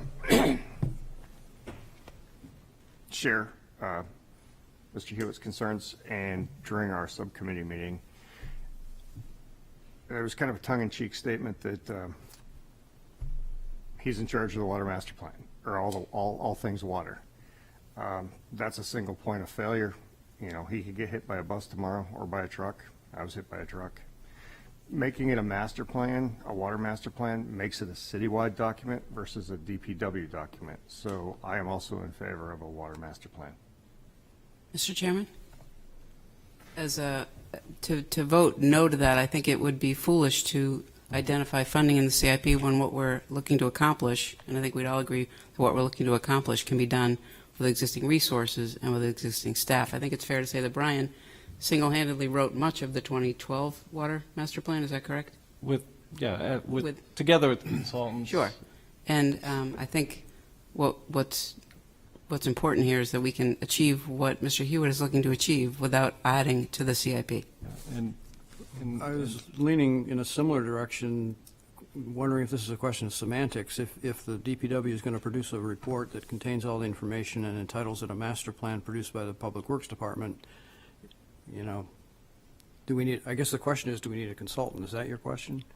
I don't have any preconceived conception of how this is done, but I think it's important enough. I mean, as a planning board, we have a lot of responsibility, and one of the greatest ones, to make sure our city has an adequate supply of safe and clean drinking water for the future. Oh, absolutely. And that's what master plans ensure. And I was raised, if you fail to plan, you're planning to fail. It's as simple as that. Mr. Chairman, I'm sorry. Yes, Jane. Jane. I just wanted to add that by having a master planning process that is wider than just the DPW itself, it gives a chance for citizen input, and that's what I'm really interested in hearing, is that, you know, citizens can take a look at their concerns also regarding availability, demand, pollution issues, toxicity issues, whatever all of the priorities from citizens' point of view might be. And it's in the back of my mind throughout this CIP discussion that I feel like water is one of those areas where, you know, I don't know if it's the planning board or the planning board in conjunction with the water plan should be looking at impact fees, because the increasing demands and the increasing costs that we're seeing reflected in here, I think are, you know, but I don't know, we should assess this, are largely due to very large developments, large businesses coming into town. And I think we're missing the opportunity of impact fees. I also apply that, by the way, to our need for such an enlarged police department, that we're missing the opportunity to levy impact fees in a forecasted manner. So I'd like to see planning that's more than just costing out what we want, but actually includes public forum and a look at some of these other issues, like, is there a role for share costing, at least going forward, in terms of impact fees? Mr. Chairman, could we call the question, please? In a minute, I think I need to explain, because there was a lot that was touched on there. Impact fees are something that the city can't consider without this process that we're actually involved in now, and having a master plan, both the requirements. Could you say that again? Can or can't? We can, but only if you have a capital improvements plan and a master plan. You have to have that, and that the capacities that I mentioned earlier that we're going to be looking for, those are a part of that. I'm not sure that there is a question to call, because there hasn't been a motion. That's a good point. Sorry. So, but I've heard three members who are supportive of the idea of a master plan. Just further explanation, if the city prepares a document that covers all of the things contained in the 2012 master plan, they can do it within the city budget, makes sense to me as an engineer, and, you know, from a cost-effective perspective, especially since we're starting the citywide master plan process that will give the public a chance to have a lot of input on everything, including that. So if there's a document that is produced in 2024 that is the DPW water master plan, and our neighborhood says they've got water problems, you know, the fire chief said he couldn't provide fire service out here, or whatever, you know, whatever the issue might be, that will come about as a part of the public because that's one of the reasons our budget for the citywide master plan is so large, is for a robust public participation process. So it's going to be vetted by the public very soon. I'm not going to. I'd just like to add also, as far as what's coming down the road that a master plan would address, so we're not caught off guard, is that EPA is going to announce some serious PFAS rules, maybe at the end of this month. People not aware, it could be as low as 4 parts per trillion, and that would affect, I think, most all of our drinking water wells. I know the Portsmouth well and the Greenland well and the Collins well are all bumping around 4 parts per trillion. So is the city prepared to treat those wells for PFAS? And there's a new lead and copper rule also coming down. We have lead in our school district right now. That's been a hot issue, but there's a new lead and copper rule that's going to lower the lead drinking water. So again, these are things that I think need to be planned for, and it needs, like Mr. Mahana said, a public document that the citizens are aware of and it's being worked on. Mr. Chair, if I may add, is it appropriate for me to comment on that, since it did come up? We are currently, just yesterday, we had our pre-walk for the Greenland well treatment, which will address PFAS. So we have $2.5 million in the budget currently that is for that project. We're working with the Air Force on the Portsmouth Collins wells. Should that PFAS regulation come in at 4, we're tracking that. As many may know, for the last 10 years, PFAS has been front and center with the city, unfortunately, due to the Pease trade port and the treatment that is going on there. So, one other comment, I know it was spoken to, myself, I did make that point that I was part of the master planning process, but there is a great number of people behind me. So if I was to leave tomorrow, I have good faith that the staff that works with me every day, including Peter and Eric and many others behind me that are excellent staff that could continue on and keep things going for the water system. And we're very proud of all we've done. There's a lot yet to go. 11 years ago when the planning process started, PFAS was not on the radar. It is now, and we're doing our best. And lastly, for citizen input, we recently had our quarterly Safe Water Advisory Group meeting. The public is invited to that. We speak of these issues. We answer questions, and they're more than welcome. And also, that information's on our website. We have, the YouTube videos of those meetings that the public is more than welcome to be part of.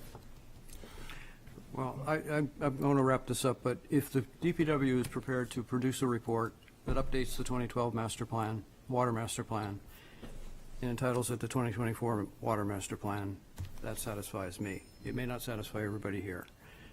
So if you wish to make a motion, and we can get a second, we'll... Sure, I'll make a motion that the FY25 CIP include a updated water master plan. You need a dollar amount.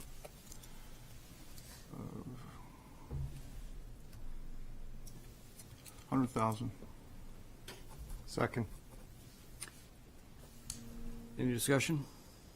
Yeah, I mean, we just voted to put $350,000 into a sidewalk for 33 families. We have 22,000 residents in the city of Portsmouth, and I think spending $100,000 to update the master plan is a no-brainer. Unless we don't need to. That's correct. I guess that's the question. But we've had PFAS at Pease longer than 15 years. I've worked there for 29 years. It's always been there. We've got a problem with our lines coming down from Madbury. That's a major construction project that we don't have a way to pay for. A lot more effort needs to be spent on water for Portsmouth than currently is. Yes, Joe. Just a question or clarification, Chairman. This doesn't specify, as you had said, whether or not it was done by DPW staff or an outside consultant. The motion doesn't. It sounds like that's not in contention. It would be acceptable, accepted, if this was a report done by DPW staff. Just to be clear. It wasn't clarified. Yeah. But I don't know if that was the intent, honestly. Well, if I may, to continue on Mr. Getz's description of ongoing activities to address PFAS and lead and copper. I just think for transparency's sake and for the city of Portsmouth, all that information should be in a document. That's what master plans do. They're little vision guides of a snapshot of your water system, how's it running, what equipment's doing well, what equipment needs to be replaced, what regulations are we planning for, and how are we budgeting to address those so that we have quality water and quantity of water well into the future. I don't think we're arguing about that at all. You know, we're not. It's just it's a report that we're talking about, so. I won't be supporting the motion because I trust our staff that they have the ability to update the document, and through the Safe Water Advisory Committee, any issues that they might have or need to have feedback from the public, that committee could actually reach out and ask for the public to come and speak on set topics that could go into this plan. So I think that if the staff feel they already have the funds and the expertise and the ability to reach out to the public, I think we should give them the opportunity to do that. Corey, are you? I can't tell if he's. He's there, but Corey, do you have any comments? Yeah, I just echo what Councilor Monroe just spoke about. You know, I guess I'm a little surprised that the staff is willing to take this on, but I believe that the staff does have the knowledge, and I believe also if you were to bring in a consultant to try to tackle the master plan, it's going to take an exorbitant amount of staff time to bring that consultant up to speed to give them the background knowledge that's necessary in order to put together a new master plan. And with these regulations changing, as Mr. Hewitt mentioned, we don't quite know what those are going to be yet. So maybe possibly down the road, master plan would be more prudent once those are all set in place and all the different legal issues associated with the new regulations coming through have all been taken care of, and we know exactly what we're going to be trying to target moving into the future. But I think certainly if the staff is willing to take this on, I think that's the way to go for now.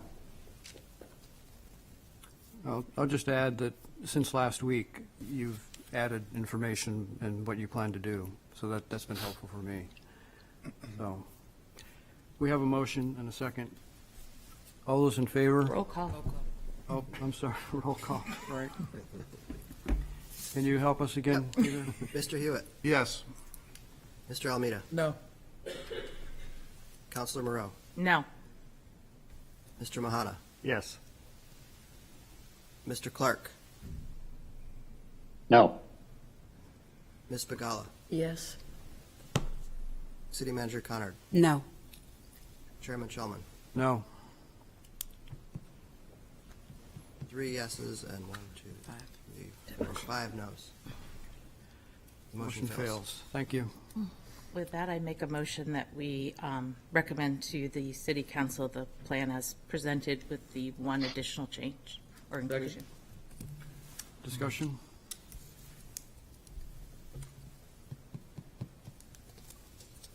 All those in favor? Roll call. Roll call. Every single one, sorry. Yeah. I'm sorry. Mr. Hewitt? Yes. Mr. Almeida? Yes. Councilor Moreau? Yes. Mr. Mahana? Yes. Mr. Clark? Yes. Ms. Bagala? Yes. City Manager Conard? Yes. Chairman Shulman? Yes. Unanimous. Thank you very much.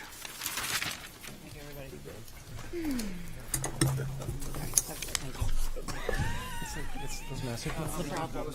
I was already to remember that. I know. I'm like, I'm just going to keep saying it. Thank you, Joe. We're going to take a 5-minute break. Yeah, I finished this one water. So I'm pregnant.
Yawning. Okay, we'll bring the meeting back to order. We have approval of the minutes. Motion to approve the minutes of November 16th, 2023. Second. Mr. Chair, I have a correction. Yes. On page 2, about 3/4 of the way down, it's talking about the traffic mitigation. And I think it's important to include my statement where I said table 4 is a pink rash of service level F. It's right Level here. of service F, yeah. And the second correction is further down. I asked Mr. Hanson if he knew how much water the new Pease facility would use, and he said he didn't know. Those are the two corrections. I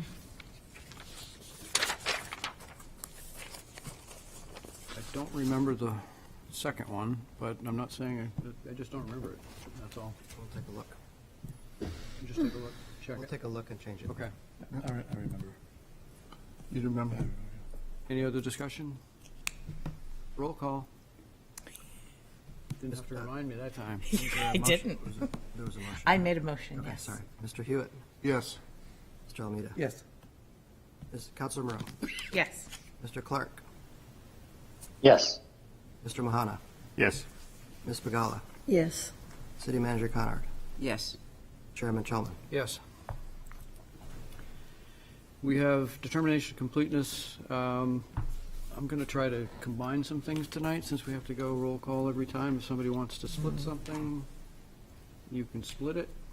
We have request of Pease Development Authority as owner for property located at 360 Corporate Drive, requesting site plan review approval for construction of a 3-story healthcare complex with approximately 52,000 gross square feet to allow space for up to 10 tenants, which include an ambulatory surgical center, imaging center, and plastic surgery center. This project includes 125 vehicle parking spaces, 2 loading docks, as well as associated paving, stormwater management, lighting, utilities, and landscaping. It is located in Assessor's Map 315, Lot 5, and lies in the Airport Business Commercial District.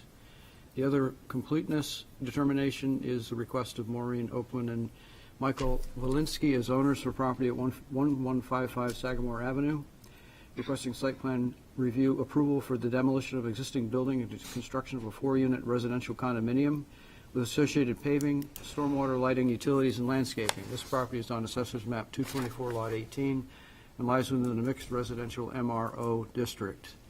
Could I have a motion to accept those as complete? Mr. Chairman, before we vote or have a motion, I have a question, legal and procedural. Certainly. We're going to discuss and vote on something that goes on at Pease, and we have a Pease board member present who's also a planning board member, and to me, that seems like a conflict. Well, you have the right to raise it. It's to the member. Sure, and if I can speak to that? You can. I consult with our legal department on both our legal department and PDA's legal counsel to make sure that I am in compliance with the right board at the right time, if that makes sense. There may be times when I need to recuse, and I get that guidance from legal counsel. Okay. Related to this? Yes. Yes. And I don't think we're going to vote on the Corporate Drive property, right? We just make This is just, this, what's pending is just to accept this complete so we can proceed. recommendations. Yeah. Yeah. Well, I do have still a question about the completeness of the application for 360 Corporate Drive, Okay, because then let's split it. Let's go first with the Pease. I mean, I might be wrong, but I do have a question. If you do, then this is the time to raise it. Should I say it now? Yes. Okay. When you read the very lengthy traffic impact assessment report included with that application, it's 99% descriptive of Lonza Biologics traffic. And so I'm not sure that it is complete, because I'm not sure the question about impact of traffic particular to 360 Corporate Drive has really been addressed in the application, or the applicant will need to explain to me and delineate what part is due to the 125 spaces set aside at Corporate Drive for the 4 different medical offices versus Lonza Biologics. I don't understand the impact on the intersections. I've looked at that impact study, but it's not clear. Okay, that, you raise a good point. That's not necessarily a completeness question, though. Oh, great. They have provided traffic information that was prepared as a part of the Lonza, when the Lonza development was being proposed at TAC. Yeah. And they were there at the same time. And so it was agreed at TAC that it could be used. There is a component in the Lonza study for this site. It's not as specific as this proposal, but that's a separate thing. The question about completeness is, are there different components there? The next step when we get to talking about the merits of the application is when we talk about what you're getting to. So, Mr. Chair? Yes. I have a similar concern as Ms. Pagala about completeness. I, too, was baffled about why we had a traffic report that said Lonza with no explanation about why it said Lonza instead of 360 Corporate. So I think that was a great disservice to the board and very confusing. And I like Jane, probably spent a lot of time reading it, trying to figure out where in this document does it mention 360 Corporate Drive's traffic impacts. It never mentioned it. So that's one item. And the number 2 issue I have with the completeness is that there was no recommendations for the traffic. There was no mitigation, which is completely shocks me. Anytime a project this big puts that much traffic, they always have a mitigation package of how they're going to address the traffic, and it was missing. So is that a completeness issue to discuss now? Mr. Chair, could I add to that? 403.04, site plan submission requirements.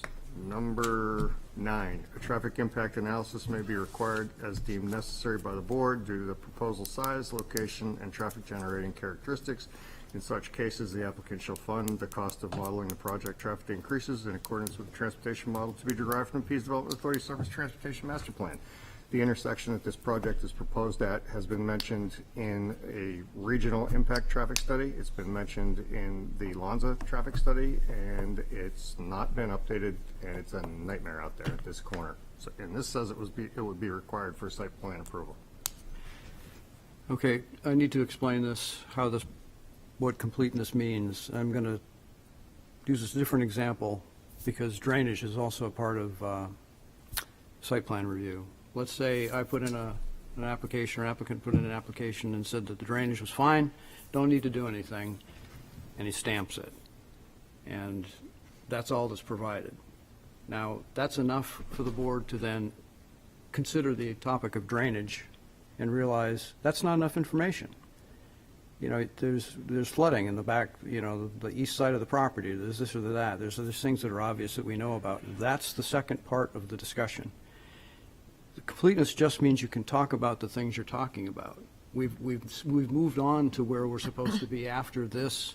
You just accept it to have the conversation, substantive conversation about the merits of the application. That's all. If there was nothing at all about traffic in the package, that's a completeness issue. Now, the fact that it's addressed as Lonza and it's not clear, I have additional information about that, but this isn't really the time to talk about that. There is a traffic component in the package. There is a drainage component in the package. If you see something in the checklist that you feel is missing or that staff missed, this is the time to say it.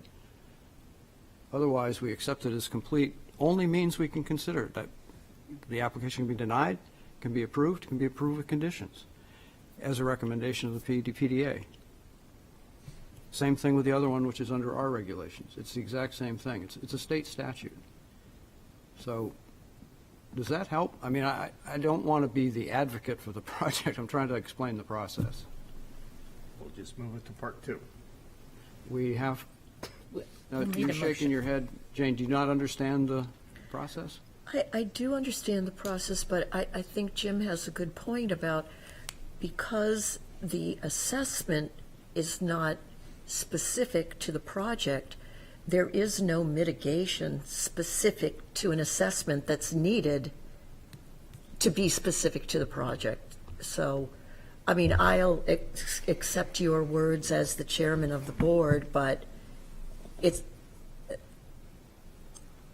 I'm actually,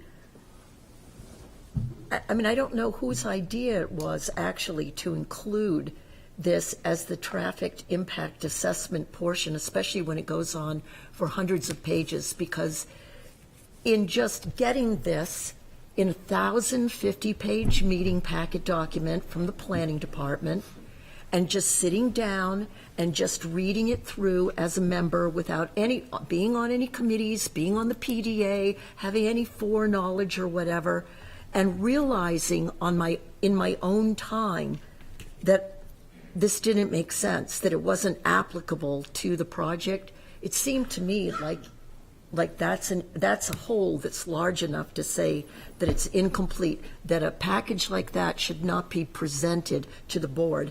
I don't know who decided to put that in. I guess TAC did, to include that in the packet and say, well, that's, you don't really have to have a specific traffic impact assessment, when it actually impacts at least 3 intersections, and depends on how far out you want to come onto Route 33 and the whole impact with, you know, Spalding Turnpike. There's actually a huge impact of adding these projects at this specific location. So I guess I'm just here to say I don't appreciate, I guess, the TAC decision that we could, you know, read in the weeds of that impact assessment, thinking that, well, that includes Corporate Drive somewhere, so it's good enough. Because I just don't think it's a very good packet. So if you want to say it's complete, okay, it's complete. I think it's poor quality.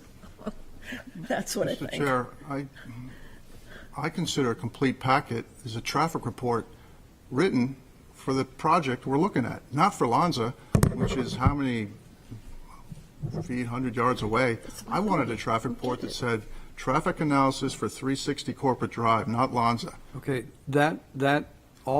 everything you've said is after the application has been accepted as complete for us to talk about the merits.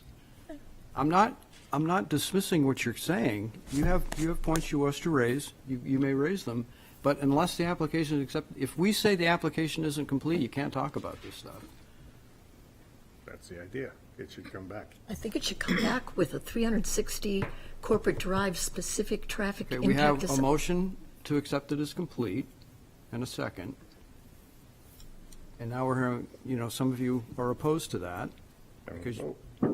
So let's have a roll call vote on just the Pease application, because that's what is raised. I'm calling it the Pease application. It's the 360 Corporate Drive application. I guess I'm a little confused. Did we have a motion for just both, or did we have a motion for just one? Well, now I'm confused, because I asked for both, and I think you reminded me, I think it was for both. So Yeah. we need a motion for just, I'd make a motion that we vote to determine that the application are complete according to the Peace Site Plan Review Regulations, and to accept the application for consideration. Second. roll call. Mr. Hewitt. No. Mr. Almeida. Yes. Counselor Moreau. Yes. Mr. Clark. Yes. Mr. Mahana. No. Ms. Bagala. No. City Manager Conard. Yes. Chair Chalman. Yes. That's 3 noes and 5 yeses. So, motion fails. Motion Passes. sorry. Okay, we have one other request Yep. for Do you want me just to make a motion? completeness. I read it, so yes, if you want to go ahead. I'll make a motion, we vote to determine that item, 1155. yeah, the sections are, the agenda are, section B, the 1155 Sagamore Ave application is complete, consideration. Second. Any discussion on that one? Roll call. Mr. Hewitt. Yes. Mr. Almeida. Yes. Counselor Moreau. Yes. Mr. Clark. Yes. Mr. Mahana. Yes. Ms. Bagala. Yes. City Manager Conard. Yes. Chalman. Yes. We now will begin the public hearing on 360 Corporate Drive, and who is here to present this application? Do we have to read it into the actual application? I'm sorry? We never read the actual application in for public hearings. Oh, sorry. Have to be a stickler. No, sorry, it's 'tis the season, I guess. Yep. Sorry. Okay, we have request of Peace Development Authority as owner for property at 360 Corporate Drive, requesting site plan review approval for the construction of a 3-story healthcare complex with approximately 52,000 gross square feet to allow space for up to 10 tenants, which includes an ambulatory surgical center, imaging center, and plastic surgery center. This project includes 125 vehicle parking spaces, 2 loading docks, as well as associated paving, stormwater management, lighting, utilities, and landscaping. This property is on Assessors Map 315, Lot 5, and lies within the Airport Business, Commercial, or ABC District. Now, who is here to present this application? My name is Jeff Kilberg. I'm with Apex Design Build, 9550 West Higgins Road, Rosemont, Illinois. Since the traffic item came up, I'd like to address that head on. As I'm sure you guys are aware, there was a trip generation study included in the submission package. There was correspondence with Mr. Peter Stith and Mr. Eric Eby at City of Portsmouth. And Eric determined that based on the traffic trip generation study and then Lanza's previous traffic study, along with TEC, that he recommended the study for 360 Corporate Drive is no longer needed. And I'm reading this verbatim from his email. He said it would not provide new information beyond that in the Lanza study, and the Lanza study has accounted for the development of 360 Corporate Drive in their background growth projections. The trip generation information that has been provided by Apex is sufficient for determining a possible fair share contribution to any improvements needed at the adjacent intersections. And that's verbatim.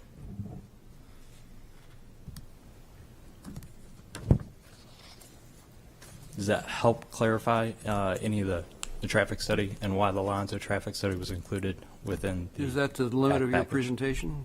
Is that all you were going to present?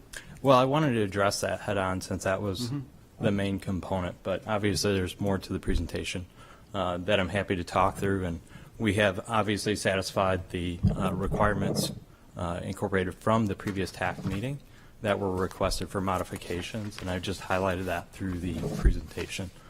So if you go to the next, it'll be 2 pages after. You go to the next page. Hit enter on that. There's a hidden picture in there. Keep going. So this was the official response letter, just to indicate the items that had been addressed per the previous TAC public hearing. If you go to the next page. What page is that, please? The one that you just showed us? On the slideshow? Yeah. So it would be page. But you don't know what page it is of our meeting packet. Do we have that page? Yes, you do have the official response letter. I don't know what official page number it is within the meeting package. Though. And then Looks what like I it's page 2 for us in our packet. what we've done is gone through and pulled out essentially the drawings that were updated as a result of the previous TAC meeting. And I just circled or notated the areas that had been adjusted per the previous TAC recommendations. You go to the next page. We added tactile warning pads at all crossings, and the previous page was the extension of the sidewalk up to the neighboring drive, which is technically on the west side of the property. You go to the next page.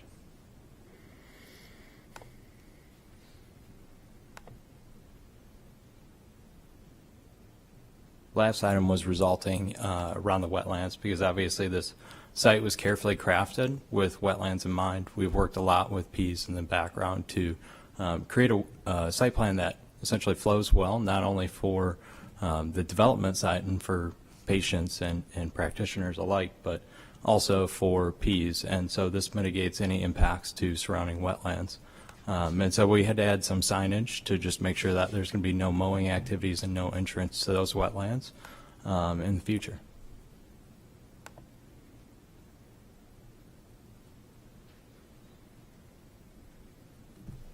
then obviously I added a slide to talk about the traffic study, which I had addressed. So with that in mind, happy to take questions and talk through it further if there are questions. Yes, this is where we talk about the merits and details in the application.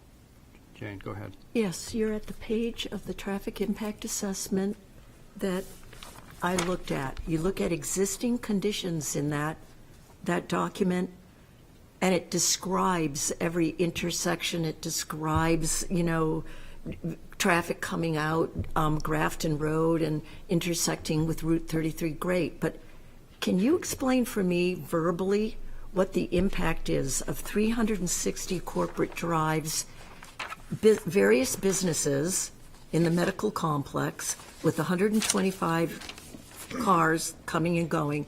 What is its distinct impact on the intersection? I'm not going to remember the names of the roads that are there. There's an intersection of Corporate Drive and Grafton Road. I want to know the impact there. I want to know the impact of Corporate Drive and there's another intersection just north of that. I can't remember what the road is that comes off of it, but I want to know the impacts on the intersections all the way out to Route 33 of having this business that runs whatever operating hours you're assuming for the different offices. And one of them is an emergency office. You've got ambulance ability, so that's going to be longer hours, I assume, of operation. So could you just explain that so I understand? I can't tease that apart from this. I'm sorry. Yeah. So there is a 23-hour basically recovery room, but there's no overnight care in the facility. So from that standpoint, your ambulance would operate in what we would consider to be traditional business hours. The second, or I'll say the first question is, because we created this trip generation study and submitted it to TAC, and then followed up with a copy of the Lonza study and talked to Mr. Eric Eby and Mr. Peter Stith about it, we don't have, for our specific development, we don't have those specifications that you're looking for, because it's already been accommodated for in the Lonza traffic study, and the trip generations required by our facility have already been accommodated for in the Lonza traffic study. I guess I don't understand that. I mean, Lonza Biologics is Lonza Biologics. Did Lonza Biologics know that this building at 360 Corporate was going to be built and somehow included all of those trips? I don't understand. I really actually don't understand how one includes the other when the other comes after Lonza Biologics. Yeah, so Lonza has to, in that traffic analysis, they have to provide a traditional growth rate, which needs to be accommodated for.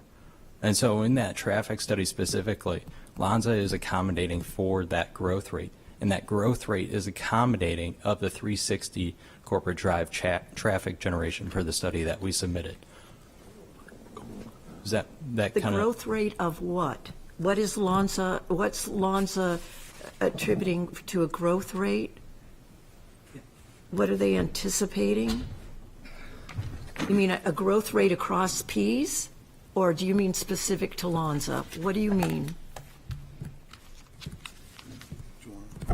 This would be the growth rate of traffic is specific to Lonza generated traffic, whether that's employees, truck traffic, whatever that is, it's related to Lonza, but that growth rate is accommodating of the traffic generation by 360 Corporate Drive.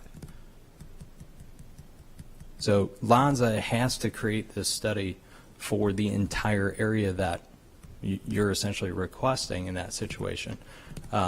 They have to create that study, and it has to be accommodating of future growth, not just current projected usage. So whether it's new employees in the future, additional truck traffic, whatever that may be, they have to accommodate it for that. When they're creating it, it's a sort of a blanket that is applied across that entire district. And so any development that comes in underneath of that, if that traffic trip generation does not exceed what Lonza has incorporated already within that study, Eric is saying in that situation, it does not make sense to pursue another traffic study. In addition, that Pease is already doing traffic studies every 2 to 5 years on their own accord. Could you show me in this report where the anticipated growth that Lonza is operating on is stipulated, so I can understand that? Yeah. What factor did they use for their anticipated growth? Where is that? Can you pull that out? Good evening. I'm Greg Michaelitis, August Consulting. I'm a consultant to 360 Corporate Drive, and it's unfortunate Mike Mates from the PDA can't be here tonight, but what I hope I can do, I didn't know this was going to come up. I don't want to speak for the PDA, but I can speak for permitting projects at Pease since 1994. The standard process at Pease, it's always been and continues to be, is you generate a trip generation study, which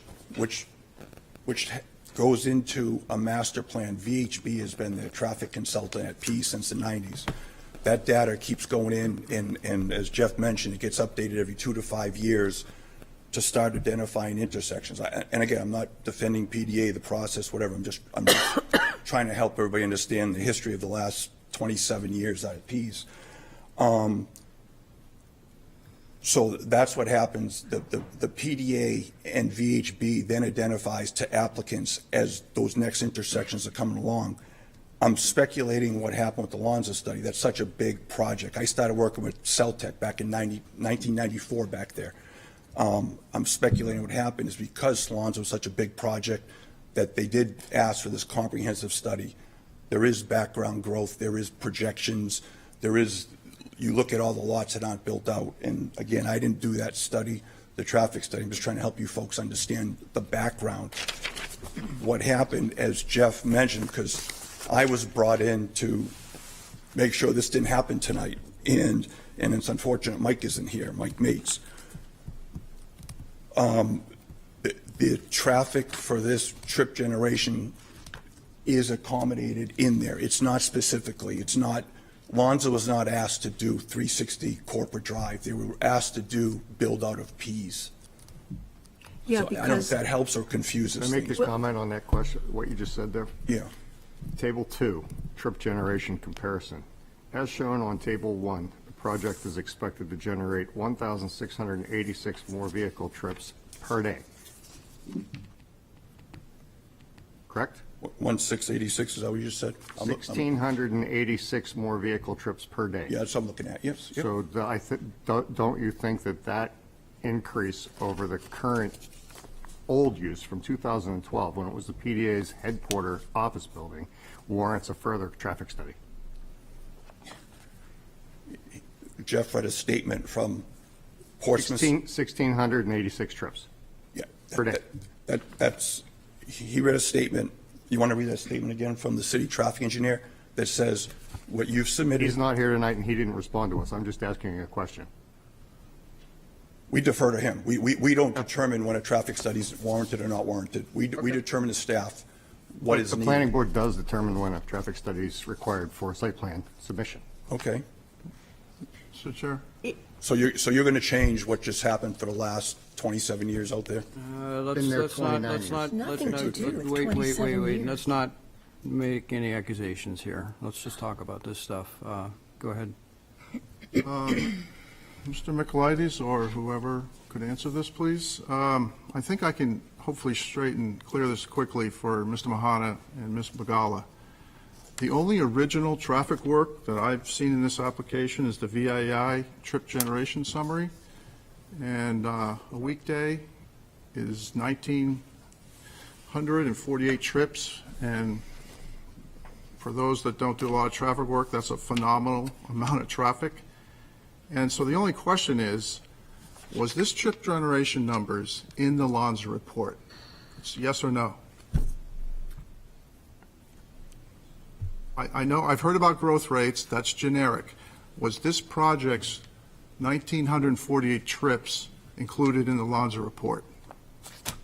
I can actually help you guys with that question. I spoke with Eric Eby this evening before this took place, because I had the same question. And if you look on section 3.1 of the Ty and Bond study. They talk about what they did, and they do as was represented by Jeff, I don't remember your last name. Background growth, including some projects and some background growth for the entire model for Ps. They had an assignment, as I expected they would. They had an assignment for this property. It was not specific. So I'm getting there. So to answer your question, no. That trip generation data was not in the Ty and Bond study. There are values in the Ty and Bond data that they took from Ps. So there has been some growth in there. To answer Jane's question in terms of the impacts on intersections, that is in the intersection by intersection report, but it's based on the data in the Ps study, and there's probably some difference. It may be large, it may be small, between what is in that model versus what they've projected for their trip gen. Now, what Eric said wasn't that no traffic study. He didn't say no traffic study was needed. He said no traffic study beyond the Ty and Bond study was needed. So he was saying, from his perspective, and I discussed this with him tonight, again, that the Ty and Bond study with that trip generation information satisfied him. That doesn't mean it satisfies this board, but it satisfied him. That's what I know. Hope that answers your question. It says that if you read in the trip generation explanation before all the figures are given, it's based on 2018 turnaround, numbers of turnarounds and everything. So it seems that even the assumptions in this are old. I mean, I literally, look, I'm not arguing with you. I'm telling you I don't understand it. And if I don't understand it, and I've done everything I can possibly do to analyze it, and I don't understand how to analyze it as a planning board member, then I require more information. I'm really sorry. I mean, if it makes me look like a fool, that's okay. I know how to look at data. And I'm telling you, I cannot, for myself, answer the question about the impact of traffic of this new site. And what really concerns me is the site. Its location is very close to a lot of key intersections with a lot of traffic and not a lot of lights. Some of these intersections are just like when you're on Corporate Drive, you're just going to make a left onto Grafton Road. There's no actual light there. So I think it is an important question for our deliberations, and it is one I cannot answer. So as far as I'm concerned, I think we need additional information that either delineates what part of this big study is due to 360 Corporate Drive, and I'd like it in 2023 standards, not 2018. That's what I'm looking for, to be able to do a good job of my review. So I don't really care what Mr. Eby, who I don't even know, says. And that wasn't in my meeting packet. So there's nothing in my meeting packet that says, I need to accept this because Mr. Eby says, I didn't even know that TAC said, well, this is fine, until I get to this meeting. So if you all didn't think that it was important for me to review it, then I'm going to say I need more information because I do. You have the right to say that. And that's what I'm saying. You had your hand up. I did, several times. It has always been my understanding in every project within the city that has been done, when a traffic engineering project is set out, that anything within that is proposed, any new building or other projects in the general area are always taken into consideration.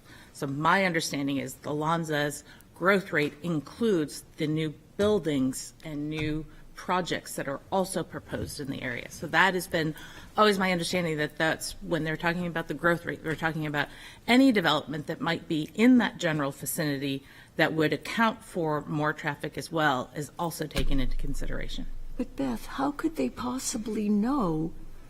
I mean, unless Lonza owns 360 Corporate Drive and so knew their design was coming, how did they know that it was going to have 10 different offices, some emergency facility, 125 parking spaces? I mean, an estimate is an estimate, but I'd like something based on the data of this design that gives us trip generation and collisions and all the rest of that, intersection impact? Good evening, Ms. Pagala. I'm Dr. Alex Slocum. I'm one of the proponents of the project.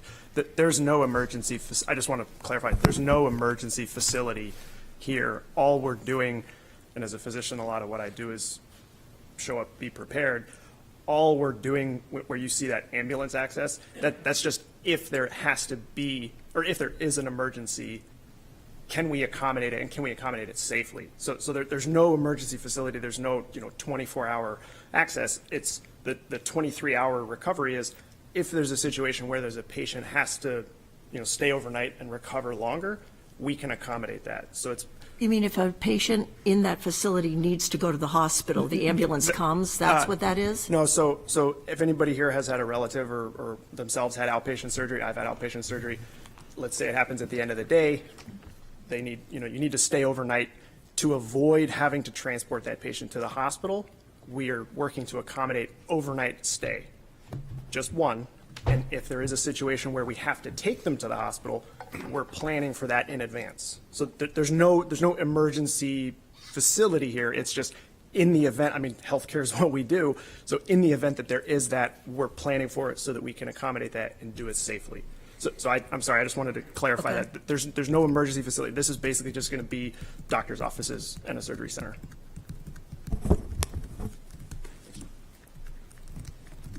There was a little bit of a question, and I think Chairman Chelman had brought it up, and was it section 3.1 that mentions the growth rate, essentially what they're extending to, and it's year 2035 is what they're accommodating for.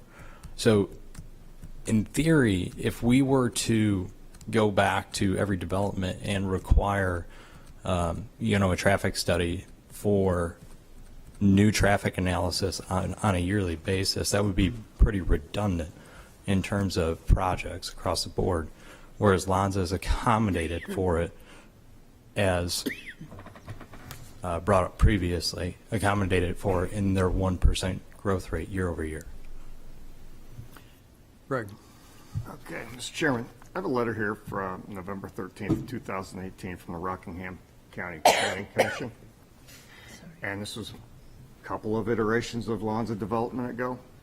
And first of all, they called it a regional impact committee because of regional impacts affecting Greenland, Newington on a Portsmouth project.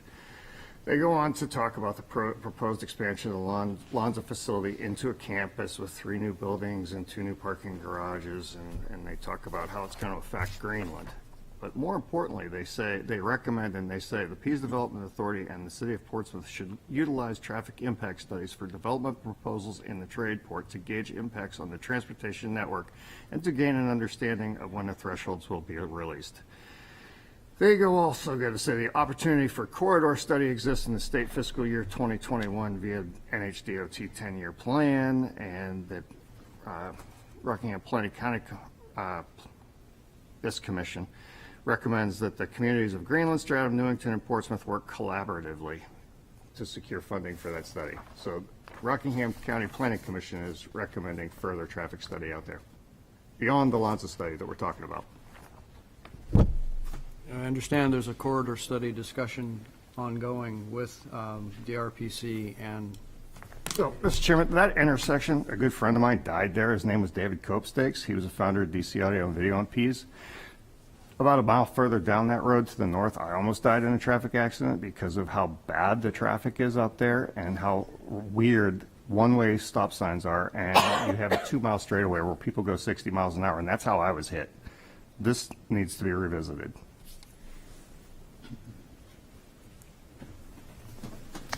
Mr. Chairman, I'm not picking on Lonza or 360 Corporate, but I'm used to seeing, now that I've been on this board for years, I'm used to seeing a traffic impact study that's specific to the project that we're looking at. I mean, that's business as usual in Portsmouth as far as I understand. So this is unusual for me to see and read and review without any explanation in our meeting packet. I really want to say that, like, this is a very unusual presentation of traffic impact. Corey's had his hand up. Yep. Corey, go ahead. Thank you, Chairman. This is a question for the applicant, just relating to the wetland buffer. Obviously, this site is constrained due to wetlands, and things have been designed such that they don't go into the wetlands themselves, and it appears that you're adhering to a 25-foot buffer off those wetlands all the way around. Just curious, and I see that it was delineated by JUSET survey. Just curious to see if there was what other mitigation was done as part of trying to not impact those wetlands. Obviously, the building does get really tight around the wetlands. I know here we're dealing with the PDA. You know, we're not looking at the typical 100-foot wetland buffer. So I'm just curious to see what was done to try to mitigate some of those wetland impacts. Yeah, happy to talk through that. Through the process with the PDA, we went through multiple iterations of not only building style design, but also site plan design. And each time we went through an iteration, we impacted less and less wetlands until we got to the current iteration that has no wetland impact. As a result of that, we've also moved or set back that building an additional distance from the wetland buffer itself. And then we had talked through TAC and then through the PDA process also about including a construction fence along the wetlands to prevent any infiltration during the construction process into the wetland buffer itself. Okay. Chairman, I'm all set for right now. Thank you. Okay. Yes, Greg. Since we're talking about site plan regulations, the Ps, I want to bring up a couple more pages because this is just getting a little out of hand. Page 39 of the Ps, site plan and land use standards. Page 39 says, do they have a building permit for this project yet? Say that again? Is there a building permit issued for this project yet? It has not been issued yet. It's not been submitted for. Okay, so you're probably familiar with 305-04. Requirements: construction trailers may be located on the site following the issuance of a building permit allowing their placement. There's a construction trailer on that site right now. I think they're getting they've got the cart ahead of the horse. Further, we go down to page 74 of site plan requirements. It requires parking screening on all parking, and it requires bike racks. Now, all the parking along the road, there is no screening. There are no bike racks. Again, the cart is in front of the horse.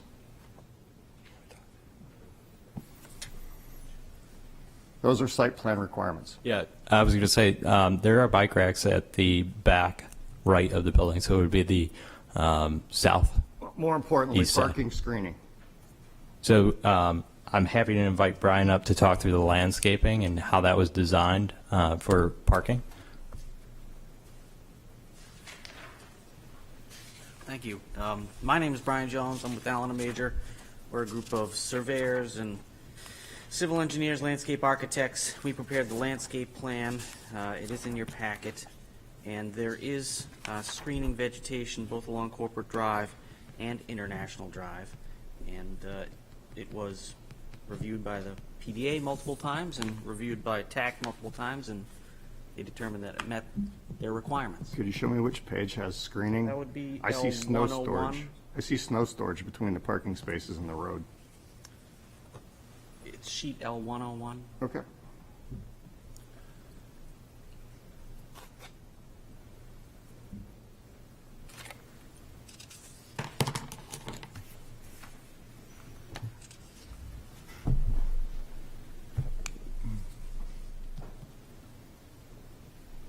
Excuse me, Mr.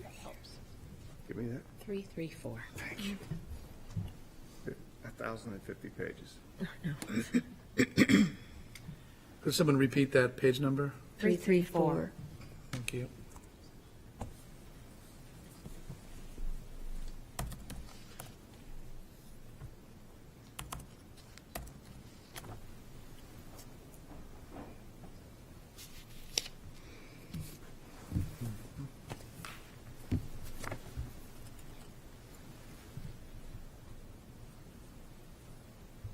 Do you want to describe the screening or just refer us to the sheet? I'm looking at the sheet. I think we probably all are at this point. Could we pull it up on the large screen? Package, it was 334. I'm at their slideshow. I got to open it. Yeah, I see trees and bollards. Somewhere that's indicated on a landscape plan rather than a site So we plan.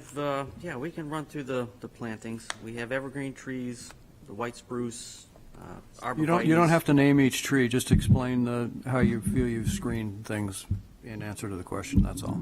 Okay. Certainly. So there's a continuous strip of landscaping along Corporate Drive, I'm on the different. immediately in front of the parking spaces. It's too big. I think it's this one. Is that L101? Have you gotten page 334, Greg? Yeah, I'm on it. Okay. Does that answer your question? Well, it's interesting because I don't know what 14-TM stands for. They look like bollards to me. But on the other plan, it shows that as all being snow storage. So these are not bollards, these are shrubs. Okay, but TM let's is go a- back a little bit and explain why those shrubs are in the snow storage. It's a hardy species. It can withstand some placement of snow, so So you can plow over them? they can handle some snow storage in the wintertime.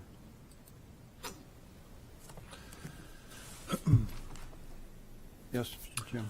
I'd like to follow up with Mr. Clark's question about wetlands. And in general, I guess this would be for the planning director. I'm curious when Portsmouth Concom has jurisdiction at PDA and when they don't, because I recall the Concom reviewed Millionaire at PDA, but the Concom did not review this project. So I'm wondering what our Concom's jurisdiction is in Ps in general. Sure, I can speak to that. So Millionaire was a review of a state wetland permit application, and the state asked the Concom to review their applications. In a project like this, where there's no impact in the, Pease has a different buffer width than we do. Right. And in this area, they have a 25-foot buffer width, and they've stayed completely out of it in terms of the development. So there was no conditional use permit required. There are cases where a PDA application, an application on the PDA, will go into the buffer, and then they come before the Conservation Commission. It's not as frequent as you might think, but Pease works with the applicants to stay out of the buffer, which they did here. So they didn't need to go to the Conservation Commission for this So in project. general, if the PDA has a project that requires a DES wetlands permit, that's when Portsmouth Concom gets involved? Any wetland permit in Portsmouth beyond a permit by notification permit is reviewed by the Conservation Commission. So both on the I'm just PDA trying and to the city. simplify it. So if anywhere in Portsmouth that you need a wetlands permit, Concom gets involved? A state wetlands permit, yep. Okay. Thanks. It's involved, meaning they make a recommendation. It's the state decision at the end of the day. Yes, Jane. I just had a question about, like, the slope of the roof of the building and what the plan is for snow removal, or is it adequate actually to convey snow off the roof? My understanding, it's a flat roof, and Apex is the project architect. They can correct me if I'm wrong, and it would be designed for snow loading. Corey's got a hand up. You were asking if the building's been designed for snow loading per the area here? Yeah, Yeah, correct. So we're currently going through the full structural engineering phase, but we have schematics put together already on the structural engineering. It's fully designed to accommodate any snow load required in the area per code. So it won't be removed, you just know that it's sound? That's correct. Corey, you had a question? Yes, thank you. Just curious on the status of the NHDES AOT permit. I can speak to that. I filed that. We prepared the drainage summary. So DES did have some review comments, and we have, within the last couple weeks, responded to them, and we have not heard back, but we anticipate an approval forthcoming. If they had any further comments, we would address them, certainly. Did they have any concerns? This goes back to Mr. Mahana's comment about snow storage. Did they have any concerns with the snow storage within the stormwater treatment basin? They did not make that comment. Okay. Like, typically understand that. I know with the AOT regulations try to avoid any sort of snow storage in any basin because that's going to impact the ability of that basin to store water, such as if we had an event like we just had the other day and we had snowbanks and everything that would impact that. So, okay, that's it for now. Thank you.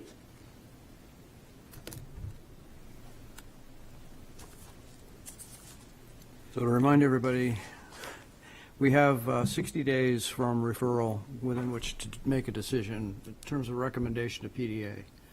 We can ask for more information within that time frame. We can make a recommendation that they approve it, that they deny it, or that they approve it with conditions. I've heard traffic is an issue. Is there anything else that, I think there are two issues with traffic at Pease, but with respect to this application, are there traffic issues beyond what we've talked about, or any other issues we need to talk about with the applicant before they can't be talked to?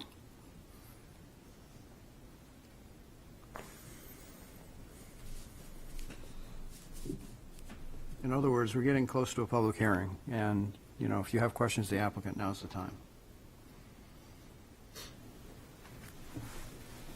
Yes, Jim. I'll ask the applicant, are you willing to update your traffic report to make it specific to 360 Corporate Drive instead of a generic Lonza?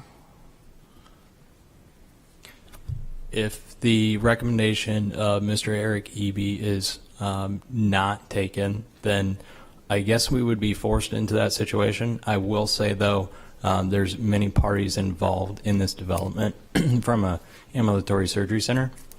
And so every month that delays groundbreaking and construction means that the development itself is also harmed as well.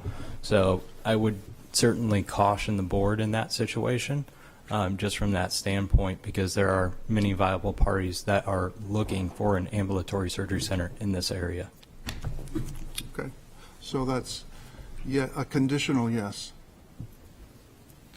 If you want to say conditional, yes. As we all know, a traffic study similar to the Titan Bond traffic study is probably 8 to 12 weeks worth of work. And that puts groundbreaking in a very precarious position. Just if I could say a word of the traffic concern. My name's Dan Humphrey. I live in Chichester, New Hampshire. I'm one of the developers, 76 Garden Road, Chichester. We addressed the traffic concerns fairly well in the background. When we met with TAC, that was obviously brought up. We followed all the data. We are very confident that the existing data that I guess was presented in a way that wasn't quite as clear as it should have been was complete. In other words, what we're developing is not outside of the scope of what was anticipated to be developed, and following along with the real traffic experts that know far more about the intricacies. They're confident that the data that we have access to currently covers any reasonable variation on what this specific development would create. And I'm not sure if that made it any clearer. Well, it begs for me the question about what are the requirements that come out of your traffic impact study in terms of, anything that needs to happen at any of these intersections that are in the impact assessment report? What are the conclusion section of that report is about 2 paragraphs long and really doesn't say anything, certainly not specific to this project. So what is your specific, recommendations regarding mitigating traffic impacts due to 360 Corporate Drive? So I'd like to try to reply to that directly by making an analogy where if you think of Lonza's so big, they're like an apartment complex, and we're putting in maybe a duplex. And it's like saying, well, we want the duplex to do a traffic study to make sure that we're not going to add more volume in terms of what's anticipated. And so far, the folks at PDA who we've been working with and Mr. Eby and all the other folks that we've been working with have said, hey, you guys are within the boundary conditions of the anticipated increase. So us doing a traffic study specifically, just let the experts continue to do their thing, and you guys should be within those anticipated, projected increases. Is what we've been told. So I'd like to point out that Lonza dumps out onto a much wider road with much better highway access. This intersection you're talking about is a 2-lane road with stop signs only and dumps out on Route 33. And the average wait time is, ridiculous down there. It's already in the traffic study for Lonza. It's already F.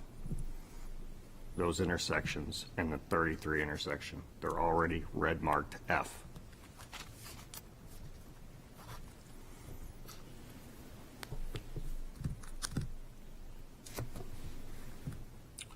So I'll just make a recommendation. I don't know where this is heading, but for me, if I was going to move this forward, I would want a site-specific traffic report for 360 Corporate Drive, includes all existing proposed uses, and most importantly, suggestions for mitigation at all the impacted intersections. Agreed. Do we second the recommendation? Not yet. Not yet. We have to have a public hearing, but I can, I think I feel the concerns, and in having prepared reports like this, I can tell you there are definite problems out there. There are problems within the Pease development, as Greg points out, and as the report points out. There are intersections that are failing. The accident data I just looked at, it didn't reflect the fatality. It must have been too long ago to be reported. That accident data only goes back, I think, 3 years. I read that report. Okay. I'm just saying it didn't go back that far. I think that adding the 360 data would refine things, but the failed intersection is still going to fail because it's not going to go down. The traffic numbers from this proposal aren't going to be less than what was in the analysis that's already taken place. I think there's a bigger issue that I would like to talk about, but not holding these applicants up, and we may not get to it tonight because I don't want to keep everybody this late on a, holiday weekend nearly. And that's the issue of external impacts of Pease, outside the Pease development. That's a conversation I think we need to have with the PDA and with Greenland folks and with Newington folks and with the Rockingham Planning Commission folks. But that's not this applicant's issue. I'm serious about this. It's a big issue that I think we as a planning board have a responsibility to talk about. But we did recently approve the Lonza project, a much bigger project that demonstrated severe traffic problems. And it, within the Pease development, that's Pease Development Authority's purview. Their purview is very insular. It's very amazing. I read through all the statutes and regulations the past couple of days, and they are not required to look outside the limits of Pease. So the impacts on Route 33, for example, is there a way that should be considered outside this particular applicant's proposal? I think there should be. I don't know if there is, but I think there should be. And we won't know until we have the conversations if there would be. But I think there is an element of fairness here that I want the board to think about. So before I'll call on you, Darian, to address your concerns but consider the possibility of advancing this would be to make a recommendation to the PDA to advance it with the additional traffic information that you're requesting. That would be one way to go with this proposal. I can tell you, as I just did, it's still going to show the same intersections failing. I didn't see any at the tipping point where just a couple of trips was going to make a big difference. So traffic is an issue. Pease is choosing to, from what I can tell, not do a lot about it internally. And we can suggest that they might want to rethink that. It's not, we can't require them to do anything. as we well know. We can only make a recommendation. But this is, it has been formally sent to us. We have 60 days to act. I personally don't feel we should take 60 days to act. I think we should try to do what we can do and make a recommendation. But you had your hand up and then you had a question. Yeah, I think that the issue of external impacts or regional impacts is a good one, and it's for a later discussion. But I'm even concerned about the impacts internal to the intersection of Corporate Drive with Grafton, and also the intersection of Corporate Drive with International Drive, because it comes up really quickly, and there's a whole big jam up there. So frankly, I mean, I'm not just trying to make work. I mean, I'm not sure that the recommendation needs to include a study. You don't need to hold it up 8 to 12 weeks for that. But I think you do need to hold it up 8 to 12 weeks to improve the traffic flow and the safety provisions of those two intersections. Then I would go straight to that recommendation and use those 2 or 3 months in a better way, because that's really what I'm concerned about.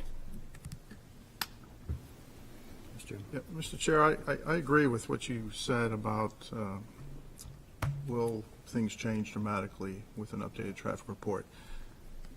No, there'll still be a rash of pink level service F all over those intersections. But for me, it still needs to be updated because I think it should be accurate. And two, the most important thing in the updated traffic report is suggestive mitigation. Because we, I think as a planning board in Portsmouth, should know what's it going to take to make that right out there. And that's why I think we need another report. A simple question. We're responsible for paving out there. Why aren't we responsible for? We, the city of Portsmouth, is responsible for paving out there. Are we responsible for signage and signaling? I mean, that intersection right there should either be a four-way stop or it should be a stoplight. Right now, people go north and south 60 miles an hour, and you can't go east and west through that intersection. And now they're going to put 2 more outlets right where everybody comes off at 33. I mean, at the very simplest thing, put a traffic light at that intersection or four-way stop it. Now you're going to have a backup all the way down to God knows where. But That's an engineering decision as well as a regulatory one. Do you know? I guess that was I my don't question. know. Can we recommend such a thing? I want to speak. Do we have the authority to recommend We that? maintain the roads, I'm not sure who Right. decides on the rest. Clear on roadway, not on the others. Typically, there's a difference between the regulatory aspects of a road versus the maintenance of a road, so I'm going to guess that the Gotcha. PDA has the. All right, no, that makes sense. Regulatory. That's a good answer. Thank you. Yes, But we might be able to send along a recommendation stating that they should look wholeheartedly at regulating those intersections that surround the project due to traffic concerns. And let them figure out how best to do that. I will say, you know, as a healthcare facility, you don't want angered drivers on a daily basis outside your facility. That's, unless you want to generate business that way. I doubt that's part of your business plan. Bad way to generate business. Public hearing? Yeah. If there's nothing else, any other questions of the applicant? I'm going to go to a public hearing. Okay, I'm going to open the public hearings. Anybody here wishes to speak to, for, or against this application? We have one on Zoom. It's Mary Pappas. Mary Pappas? Correct. Go ahead, Mary Pappas. If you're there. Oh, here we go. I didn't have One to click second. something. Sorry, Mary. Yeah. Now you can try. Okay, can you hear me? Yes. Yep. Yes. I wanted to speak for the 1155 Sagamore property. We're not there yet. Okay, that's fine. I raised my hand a little too early, sorry. That's okay. No harm. Anybody else wish to speak to, for, or against this application? I'm going to close the public hearing. What is the board's pleasure? Yes. I'll take a stab at making a motion that we Vote to recommend site plan approval to the PDA board, requesting that they further look at the intersections in and around this facility for traffic calming improvements, or traffic calming regulating, some sort of word that lets them take a look at Traffic how. management? Maybe that's the word. It should include safety, maybe. Improve the levels of service. Improve the, Traffic manage impact. manage the traffic impacts and safety of the intersections. And safety, yes. Just to your point, if PDA engineering has the capability to do that, that's where it needs to go next. I'll second that. Discussion. That's it? Ready for roll call? I had a question. If I voted that it was incomplete, to be consistent, I have to vote continually no, correct?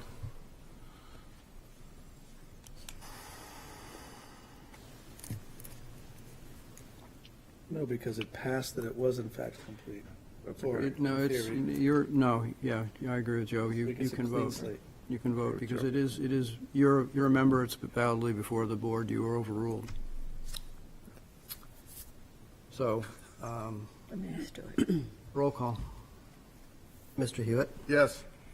Mr. Almeida? Yes. Counselor Moreau? Yes. Mr. Clark? Yes. Mr. Mahana? Yes. Ms. Bagala? Yes. City Manager Conard? Yes. Chairman Chalman? Yes. Unanimous. Thank you, and good luck. Thank you very much. Cheers. Happy holidays. I don't have my Santa hat on, though. Yes. It was too hot on Monday. 60 Pleasant Point, is that next?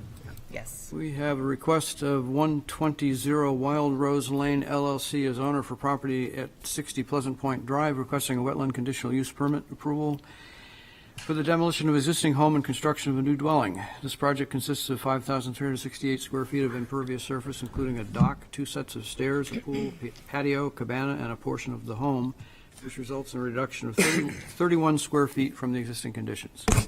Project includes pervious pavers within the buffer, a long-term stormwater maintenance plan, landscaping plan within the buffer, a bank restoration plan, replacement of the existing lawn with microclover seed mix, and the removal of invasive species on site. This property is on Assessor's Map 207, Lot 13, and lies within the Single Residence B or SRB district. Who is here to present for this application? Good evening, Eric Weinberg with Altus Engineering. I'm going to ask you guys a question before I dig into you've had a long night. Do you want me to drone on? I think you have a lot of information on I can completely pass on a presentation, or I can let you guys have it. Do you want to go straight to questions, or do you want him to make a presentation? Just give us the 2-second overview. Just did. Highlight. I don't know how to do that. What are you asking for? The Morses bought the property 3 years ago. There's a house on it. It was built in the 50s, 60s. It's a single-story house. It's tired. It's old. They want to build a new home there. The garage is underneath. They're trying to make it more of their last place to live. So it's 3 steps from the garage up. The garage is now at a 90-degree. We're removing invasives. We're moving the house and the pool away from the resource. We're protecting the bank with a living shoreland. And I think we're making it overall better. We've worked with the abutter to protect some trees and view sheds, and thank you. Given this pause, it's 1 minute before 10 o'clock. We have the right to stop, or we have the right to continue. Motion to continue. Second. Although, You called for a vote. All right, roll call. Mr. Hewitt? Yes. Almeida, Mr. Yes. Almeida? Counselor Moreau? Yes. Mr. Clark? Yes. Mr. Mahana? Yes. Ms. Bagala? No. City Manager Conard? Yes. Chair Chalman? Yes. 1 no. Okay, we can proceed with questions and Yes, Jane. Yes. Am I correct that the original house square footage was about 2,621 square feet? And that the expansion of this house to 5,368 square feet means that you've now designed something that's like a T. You did not put the 5,300 square feet on the same footprint as that original 1950s house. So you're actually coming into buffer zones more with at least, if it's here's the original house, the ranch, and now here's the additional house. And so this part of the house, like there's a whole wing or whatever, that's actually more in the buffer than the original house. That's question number one. Question number two is, why did you decide to put the pool and cabana in the 50 to 100 foot buffer? Because there's you've got a huge site. You could have put it somewhere else that wasn't in the buffer. And, my third question is about why are you having an impervious driveway? You can take them in any order. Well, part of the driveway is permeable, part of it's hard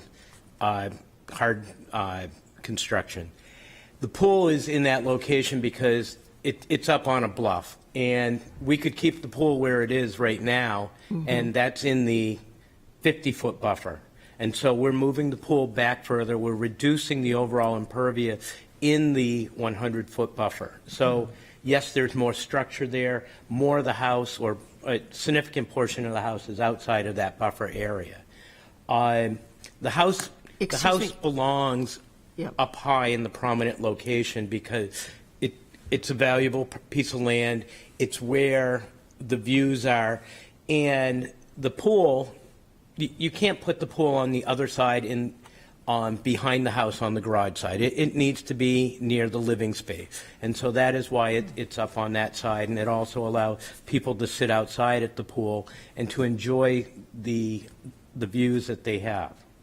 But you do understand that it's a more than 9,000 square foot lot. So, you're coming before the board and asking for a wetland CUP for aesthetics, right? We're asking for a CUP because they could keep that house as it is. It's full of invasive. The bank is eroding. It has no stormwater management. We're making this lot much better. The Conservation Commission endorsed this project because of the things we're doing to enhance it, the microclover, the infiltration, the stormwater management improvement. Yes, there is still stuff in the buffer, and that's partially because the shape of the lot is out on a point. So most property, it's just a linear frontage and it's straight back. The 100-foot buffer wraps around, so a significant portion of this lot is within the buffer, as well as the entire lot is within the 250 of the shoreline. Corey, you had a question? Yes, thank you. So I thought the land management plan was actually fantastic, one of the better ones I've seen put together to deal with invasives and other things. But one thing it seemed like that land management plan was somewhat lacking was in the areas that are going to be maintained, the grassed areas. There wasn't any discussion about fertilizer or what to use or anything about like that. Just curious to get your take on that, Mr. Weinreb. Okay. Thank you. I do have on Zoom, if they want to respond, I do have our person that helped with this management plan, the invasive management plan, as well as our landscape architect.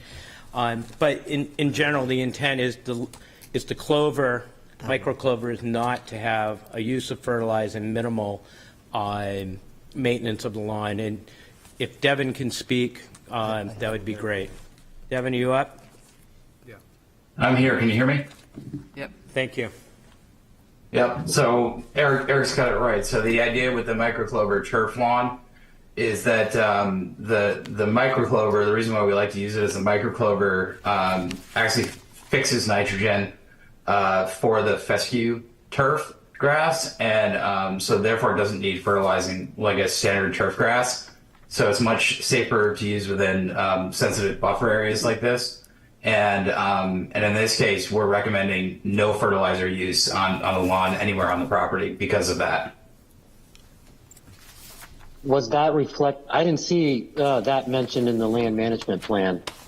Yeah, so the land management plan, I think generally focuses on that area within the 25 foot. So primarily focused on the bank, but it's certainly something that we could commit to is not using fertilizers within the buffer areas. Okay, yeah, I think that would be acceptable. Thank you. We're fine with that. Anything else, Corey? Was that your question? Yeah, that definitely does answer. I guess, I appreciate the offer for the no fertilizer within the buffer areas. I guess the question to the applicant, would the applicant prefer if the stipulation of possibly doing NOFA, the Northeast Organic Farming Association requirements, which one would work better? I don't want to, screw anything up here with what you're proposing, but I do think something needs to be put into the document so that it goes with the property in perpetuity. So that way, someone, say the property sells or whatever, we don't lose sight of what we're trying to achieve here. We're fine with that in there. Devin, do you have a preference on how that's worded? No, I don't. I think just saying that the homeowners will avoid the use of fertilizers within any resource areas is fine language. Okay, thank you.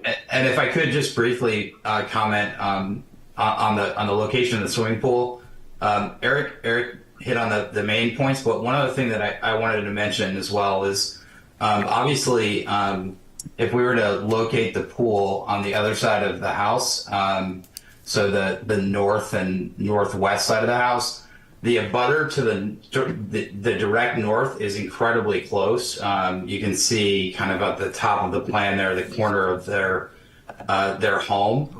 And one of the primary objectives of the landscape plan, in addition to obviously providing the homeowner and our client with, with the enjoyment of the beauty of this lot, is to try to make sure that they're being good neighbors to that butter in particular, as well as the other, the one across Pleasant Point, and then the one to the west southwest, and keeping their program on the southeast side of the property.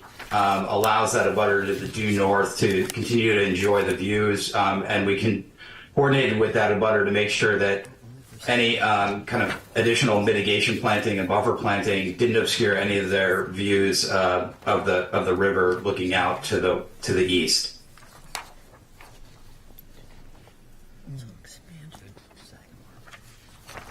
Good. Yeah, Jane. This is a comment, but it's an opportunity if you'd like to address it, that point number 5 in our analysis is that the proposal is the alternative with the least adverse impact to areas and environments under the jurisdiction of this section. And again, you could stack the house on the original footprint. You could reduce the footprint of the house. You've more than doubled the size of this house. And I think you've also enlarged the pool from the original property. So I don't feel like that's actually been complied with, that condition, because I still don't understand why you don't have like at least a porous driveway. You've only reduced impervious surface for doing all of this building by 200 feet. I think that more could have been done or could be done. So I don't actually think that condition has been met. I respectfully disagree with that. We worked very hard with staff, and our design, when we look at this site, yes, there's a portion of this lot that's within the 100-foot buffer, But because of the shape of this lot, we value and believe that the entire lot is as important beyond the 100-foot or within the 100-foot because we're so close to the resource, and we treated every bit of it the same. And that means we have sections of porous, we have sections of infiltration basin, we have stone drip edge, the micro clover. We're treating that as a holistic site, not just saying, oh, here's the 100-foot buffer, let's protect everything here. We're protecting and maintaining and doing the best you can on the entire parcel. And yes, the footprint is larger, and we could have gone in and added a second story to that house and not come here, and the wetland and the pool would still be in the 100-foot buffer, the 50-foot buffer.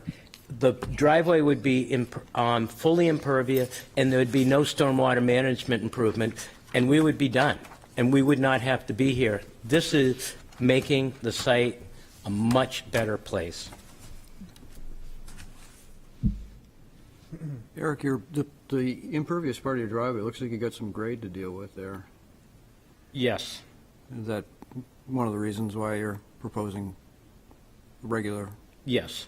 Because it's kind of difficult to maintain pervious pavement with sand and plowing and... We're not going to be sanding that portion. Okay. You're going to be plowing it. Yeah. Well, I don't know. Maybe that won't happen anymore. Who knows? Only in November. Where's our participants? Jim? Yes. I just want to recognize this is, in fact, a very premier site in the city. I do appreciate all of the improvements that are being made over the entire site. I mean, you've repeated it a couple of times, and I did feel that as soon as I reviewed this. I agree with all of that 100%. I'm not afraid of the size of it. I think it's the sign of the times right now in Portsmouth, and this is a very premier site in the city that allows for this. I'm in support. That's all. I just want to make long words because I'm tired, but I'm in support of it. Any other comments, questions? Well, it is a public hearing. Open the public hearing. Anybody here or on Zoom who wishes to speak to for or against this application? Participants this evening, raise their hands. Nobody's. Oh. There's nobody here. I don't know if they disappeared or what. Do we have anybody? No, I don't. He's a participant. These are the participants. No, there's 11. Click on the drop downs. If we could figure out how to get into a participant list. Technical difficulties. There they are. Oh, there they are. Okay. No, we don't, Mr. Chairman. None of these. Nobody has their hand up. Okay. It takes two of us. Last call. Anybody wish to speak to for or against this application? Going to close the public hearing. Board like to do? If you guys can hear me, I'll make a motion. We can hear you. All right. So I'll make a motion that we vote to find that the conditional use permit application meets the criteria set forth in section 10.1017.50 and adopt the findings of fact as presented. Second. Any discussion? Roll call. Mr. Hewitt. Yes. Mr. Almeida. Yes. Councilor Moreau. Yes. Mr. Clark. Yes. Mr. Mahana. Yes. Ms. Pagala. No. City Manager Conard. Yes. Chairman Shulman. Yes.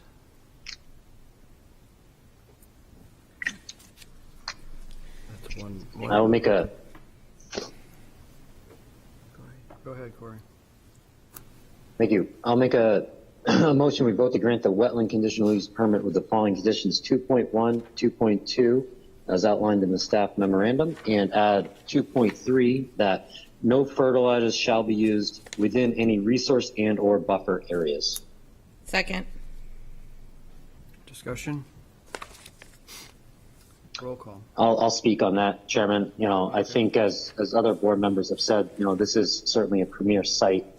And I think, you know, to me a little bit, this is an opportunity to kind of show the level of effort that the Conservation Commission does in our city for us. And we're lucky as a board to have them to really review these difficult sites and to work with the applicant to come up with unique solutions. And while I didn't say this on the previous application, I think that's where it'd be great to see this level of effort also take place in other parts of the city that aren't necessarily under the Conservation Commission's purview. Thank you. Any other discussion? Roll call. Mr. Hewitt? Yes. Mr. Almeida? Yes. Counselor Moreau? Yes. Mr. Clark? Yes. Mr. Mahana? Yes. Ms. Bagala? No. City Manager Conard? Yes. Chairman Shulman? Yes. 1 no. Motion is approved. You are approved. Thank you very much. Have a wonderful holiday. You too. Thank you, Eric. I'm going to take the prior vote to mean we should keep going. We have one more. Yep, get it over with. That's completely up to you. If I can find it. This is good. Are they here? There he is. Yeah, I think. John's hiding over He's there. been sitting out in the corner. Excuse me, we have a request of Maureen Oakman and Michael Valinsky as owners for property at 1155 Sagamore Avenue, requesting site plan review approval for the demolition of existing building and construction of a 4-unit residential condominium with associated paving, stormwater, lighting, utilities, and landscaping. This property is located at Assessor's Map 224, Lot 18, and lies within the mixed residential or MRO districts. Who's here to present this application?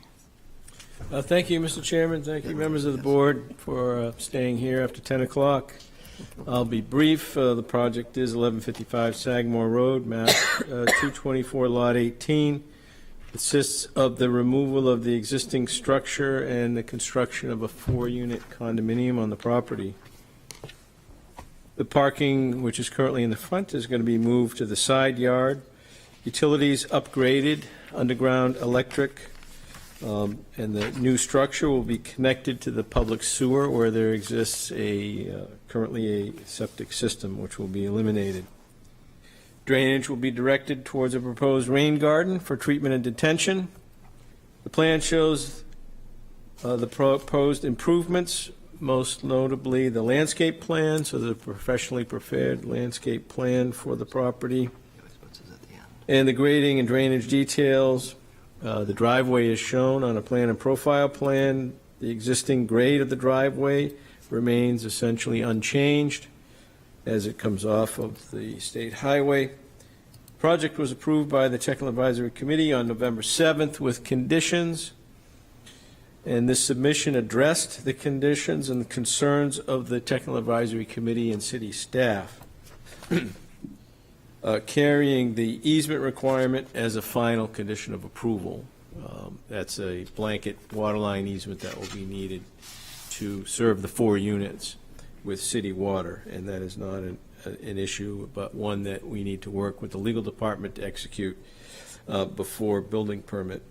The staff memo identified compliance with the TAC conditions and set forth proposed planning board conditions. We have no issues with those conditions.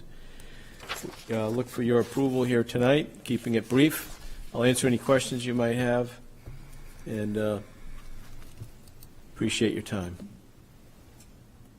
Yes, Greg. I got a couple simple questions. I'll take them one at a time. We'll go around. Obviously, you're the surveyor, so your survey doesn't show any encroachments, but I have to say it looks really weird. All the aerials make it look like the lot encroaches on the driveway going to the adjacent PUD. The adjacent aerials. So which sheet? Yeah, are you- all your aerials show that the boundary on the bottom of your drawings, I don't have a north, south, east, west on here, but it kind of looks like the property line runs right through the curve of that road going into that other group of houses, which I'm calling a PUD. I'm assuming it is. Sure. So the Aerial C-Star orthography. condominium is on the south and west, and the C-Star condominium sidewalk which comes off of Sagamore Avenue, and actually the sidewalk for that project was constructed across this lot as a part of that site development, and an easement was granted to the Department of Transportation and the City of Portsmouth for that sidewalk. The property line comes close to, but does not cross over the sidewalk. Okay. There's an existing fence there that is on the property line. Your survey makes that clear. I was just looking Okay. at the arrows. It looks like it runs right down the middle of the road, but never mind on that one. Okay. Thank you. I'm seeing the same thing you're seeing. Thank you. Yeah, it's just a graphic. Yeah, Okay. you're good. I'm good, okay. Next. If I can make it clear in the future, I want to know how to, but I guess we're okay for now. Yeah, I referred to your survey as primary, so obviously. Okay. Thank you. Yes, Beth? We did get some feedback from the public, and they had a few questions. I was hoping that we could try to clear up. One was their question about the height and where I guess there was talk about whether or not it's flat roof or pitch roof, or what the actual overall height of the buildings are. Sure, so, and you're referring to the November 16th letter? Mhm. Yes. I was just kind of figured they would follow up. That was before the TAC meeting. They did attend the TAC meeting and listen to the explanations. In the package is the building rendering, and if you go to that, it is labeled as a, it has a height labeled, the floor to floors go up, and then between the, this is A201 on the right side. So the base marking being the garage floor of 0, it goes up to a point of 30 feet at the base of the roof pitch, and then it goes to 45 at the top peak of the roof. And as you are probably aware, though, and I have a copy of the definition if I need to pass it out, but the way that the height of the building is measured, building height on a pitched roof, I could read it, but it's essentially halfway between the peak and the level of the eave, and so you've got that 45, but 30 and 45, 7.5, so it's about 37.5 feet where 40 is allowed. Just want to make sure that we get on the record and answer all the questions that came back to us. And the patios, they were commenting how they look like they get close, but I'm assuming these patios are going to be under 18 inches off the ground, and therefore they're not actually subject to setbacks? Correct. The patios are not structures because they're at grade. And the final plan tucked the patios back in a bit off the property line. They were shown a little differently in the November plan, but Okay. they are shown on L1, and they are less than 18 inches above grade. John, I had a question along where Beth is going. On sheet C2, the corner closest to Sagamore Ave shows a 13-foot setback where 15 is required. Is that only because it's that corner of the building and not the whole building, or what does that mean? That's a side, so 10 feet. 13 where 10 is required. Isn't that the back? It's the back of the building, but not the back of the lot. It's the side lot line. Boom. Thank you. Thank you. We'll get you out of here, John. I have another Yeah, no one. worries. I'm sure there's going to be more questions coming up. You talked about how there's an existing fencing running along that, dividing those two properties. Yes. Is there going to be fencing dividing between these two properties when it's all said and done? So the C-Star Condominium Association would like the fence to be made prettier and possibly extended a little bit towards the street. The applicant is willing to work with them, but it was clear that this is an area that is not a requirement and is outside of the approval. That was how it was dealt with at the Technical Advisory Committee. So the C-Star Association did bring this up, and we appreciate that they would like the entrance to their development to be as pretty as it can be. They have a beautiful, it's not shown here, but they've landscaped in the development of that. The landscape plan was very robust in that area between the driveway and this project is very nicely landscaped, and they don't want the new neighbors to think that that's their yard. So a fence always does that. There's Fences in make the good letter neighbors. they talk about dogs, and I think that it's not fair to at this point the dog that does exist that has been a problem to the neighborhood will not be there when the property is purchased and the current owner is made to leave. So, that's another reason for a fence, but the developer is willing to talk to them, but not a part of the approval. 2 utility questions. It looks like you've got a separate tap for the sprinkler line coming in underneath C-Star and out to Sagamore versus at the other utility. There's a. So we mentioned in the, that it's we labeled would like test. to have a tap for the, Oh, it's sewer. a separate yes. meter for the irrigation. No, I think it's sewer. I think it's. Oh, the sewer tap, Yeah. sure. So that runs Yep. underneath the C-Star driveway and out. That's the only place Yes. to access it. Yes, so when the C-Star development was Right, yeah. permitted, the sewer in Sagamore ended at the development, just beyond the development, which is, I forget the name of the subdivision now, I'm sorry, but sewer was extended by the C-Star development up to a manhole at the end of the driveway. I got it. And as a part of that, the C-Star development was asked to or agreed to provide a sewer connection for this lot.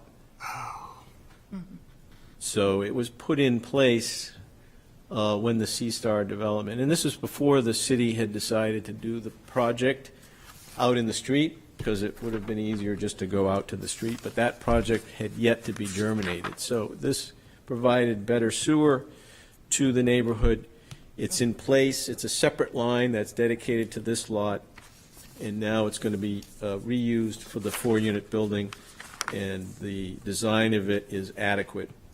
Now, whether there's another question on here, whether it's correct or not. I'm just kind of following what Beth said, answer their questions. So they're alleging that the new development is going to use a private hydrant. Yes, so the C-Star Condominium Association has, as the driveway comes around, as it gets to the southwest corner of this property, there's a fire hydrant, which is C-Star's fire hydrant. And the issue is really that C-Star is a private driveway. The development of that occurred with the,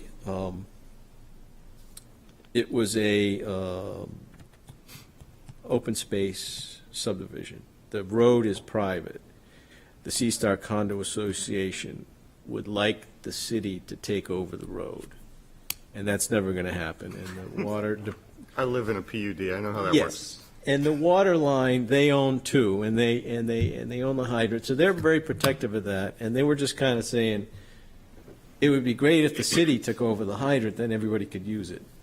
Well, like in our case, we have to maintain the hydrants. When Yes. somebody hits them, we have to replace them and we have to flush them. And so Yes. is the new development going to share in the maintenance? of- The new development is not, there are hydrants in Sagamore Avenue that would be available to fight the fire. Oh, gotcha. So if they're they're- not really going to use And it. it's a sprinklered building, too. Okay. So All right. I think that was a legitimate concern, but it was more about, hey, that's our hydrant, you can't use it.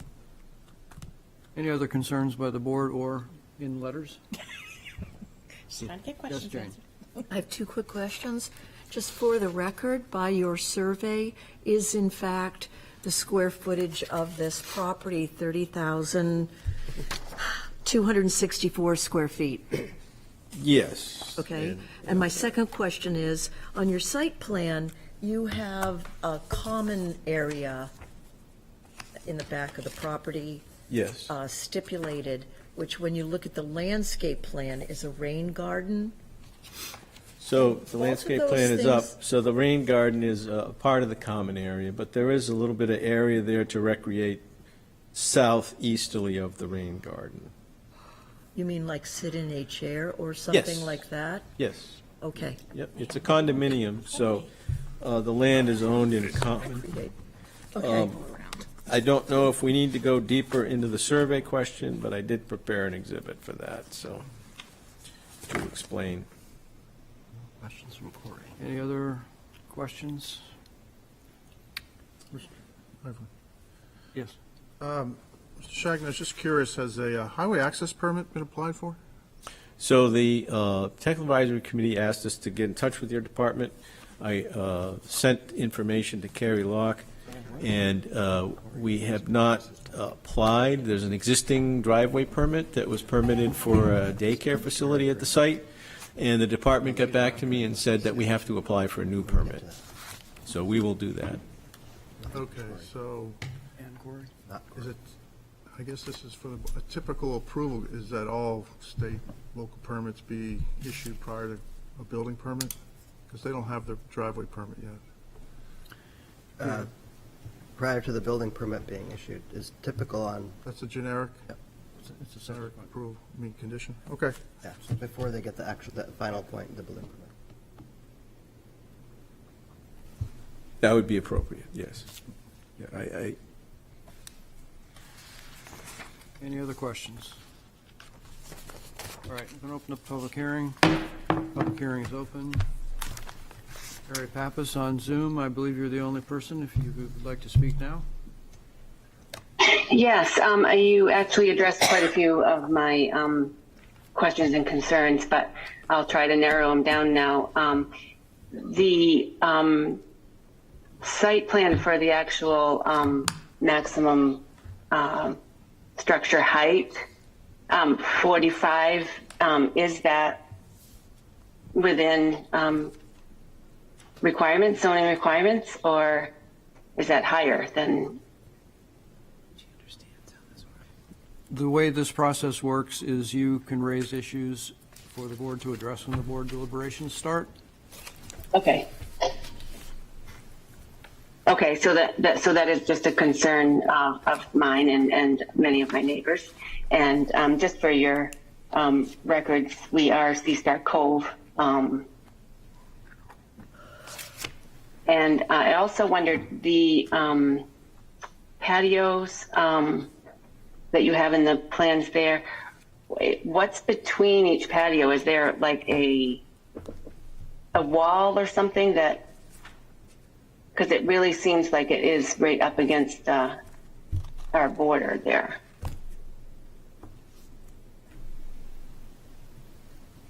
Okay, it's not a question and answer session, so. Oh, so sorry. Okay. All right. So I guess I just was concerned that the setback doesn't look like it meets.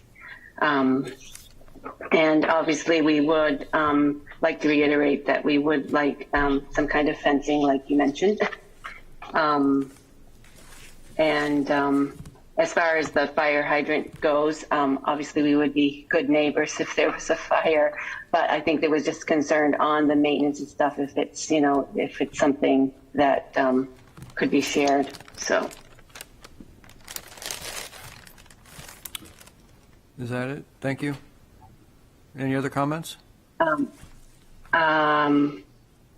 No, I just would like to just reiterate again that you carefully read that letter of Joe's from the November 16th, because of the, survey, seems to have different numbers at different times. So that's just a concern of ours. And thank you very much for listening. Thank you. Anybody else wish to speak to or against this application? Here or on Zoom? Yes, sorry. Yep, just I think I talked about the building height. The 45 is the peak, but it's not, the measurement is not to there. Sorry, I didn't add Cove and C-Star. Between the patios and the landscape plan, there is vegetation. At one point, we had a fence between the patios, but the design now is to vegetate the areas between the patios. And the difference in the survey, I will show you, I'll hand this out. There's a red line, which is the current line, and you can see it's de minimis. The difference was in the measurement of the back portion of the property. There was a survey prepared for the site plan for the daycare center. It was mostly a plan to show all of the other features and get site approval. So further survey information leads to differences of opinion, and that's standard, and I think Rick will tell you that. I see a survey stamp on your plan. That's good enough. Just to point out, slight difference is just in that rear north west corner. And so we're not talking about something that is very de minimis. Just wanted to point that out so that you understand that. Thank you. Thank you. Thank you. Anybody else wish to speak to or against this application? Last call. Anybody on Zoom? There is no other hands raised on Zoom. Okay, thank you. We close the public hearing.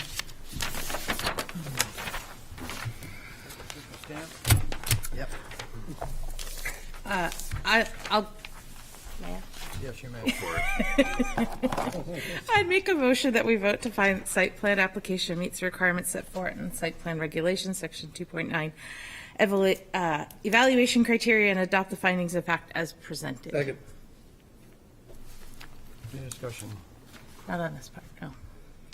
Roll call. Mr. Hewitt? Yes. Mr. Alameda? Yes. Counselor Moreau? Yes. Mr. Clark? Yes. Mr. Mahana? Yes. Sorry. Ms. Bagala? Yes. City Manager Conard? Yes. Chairman Shulman? Yes. And I will continue to make a motion that we vote to grant site plan approval with the following conditions to be satisfied subsequent 2.1 through 2.3 and prior to issuance of certificate of occupancy 2.4 and 2.5. Second. Any discussion? Yeah, just to try to reiterate some of the questions that came up from the member of the public. The buildings at their toppest height are 45 feet. At the base of the roof is 30 feet. And the way we actually measure height of a building is to take the difference between that. So that makes it 37.5 feet tall is what the actual, for zoning purposes, the height of the building is. And 40 feet is allowed in the zone. So they are within that. There was also mentioned about the patio structures, and we did ask that question as well. As long as there's no structure above 18 inches in height, it's not considered structure, and therefore it's allowed to go beyond the actual setback. So that is allowed. It's not supposed to be attached to the building. And not attached to the building. There is one privacy wall, I think, or privacy walls that originally been put in. They've stated now that they're just putting in vegetation, so there should only be vegetation in between each of the patios. And the applicant, we can't make it part of our approval, but the applicant has agreed to work with the abutter on fencing. So very exciting stuff. Any other discussion? Roll call. Mr. Hewitt? Yes. Mr. Alameda? Yes. Counselor Moreau? Yes. Mr. Clark? Yes. Mr. Mahana? Yes. Ms. Bagala? Yes. City Manager Conard? Yes. Chairman Shulman? Yes. Thank you. As stated before, happy holidays. Happy holidays. Merry Christmas, John. Santa's coming. We're not I- quite done yet, people. Before we,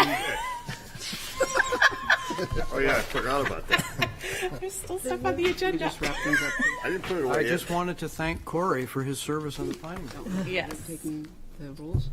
I don't think we need to. Okay. Oh, We can do the rules next. I mean, Next unless you time? guys want to, but. No, no, I'd like to I go wanted to home. thank Corey for his service on the planning board. Thank He's you, been on the board. Corey. Absolutely. Thanks, Corey. All the time. We'll miss Corey, you. I've loved working with you. Big 2 terms. Well, thank you, everyone, and sorry that you had to do roll calls all night long. It's all right, we're a little short on I really people. wish I could have, I really wish I could have been there for sure, but it's been a great past almost 7 years, and I think that this board is, I joined it just to kind of keep in touch with what's going on, but I've learned more about the city of Portsmouth than I think I ever intended to learn. So thank you, everyone. I really appreciate it. Thank you for your service. Thank you. Thank you. I'm not going to ask for a vote, but just quickly on the Ps thing, I'm going to talk to people, like, as I mentioned, and just try to bring back some information for the board, whether we should have a meeting or to talk about the regional aspects. So, Absolutely. with that, What about the city council referral that was on our list? well, we're having a workshop on the 25th, I right? just thought we should mention Yeah. that. We're having a workshop on the 25th. Be sure you're here so we can talk about some of the city council issues that they're concerned about, including the charging, electric vehicle charging stations. What do you mean Thank that you. we're having a workshop? A work session? Work session. We are adjourned. Thank you very much. January 20th? Happy holidays. Yeah.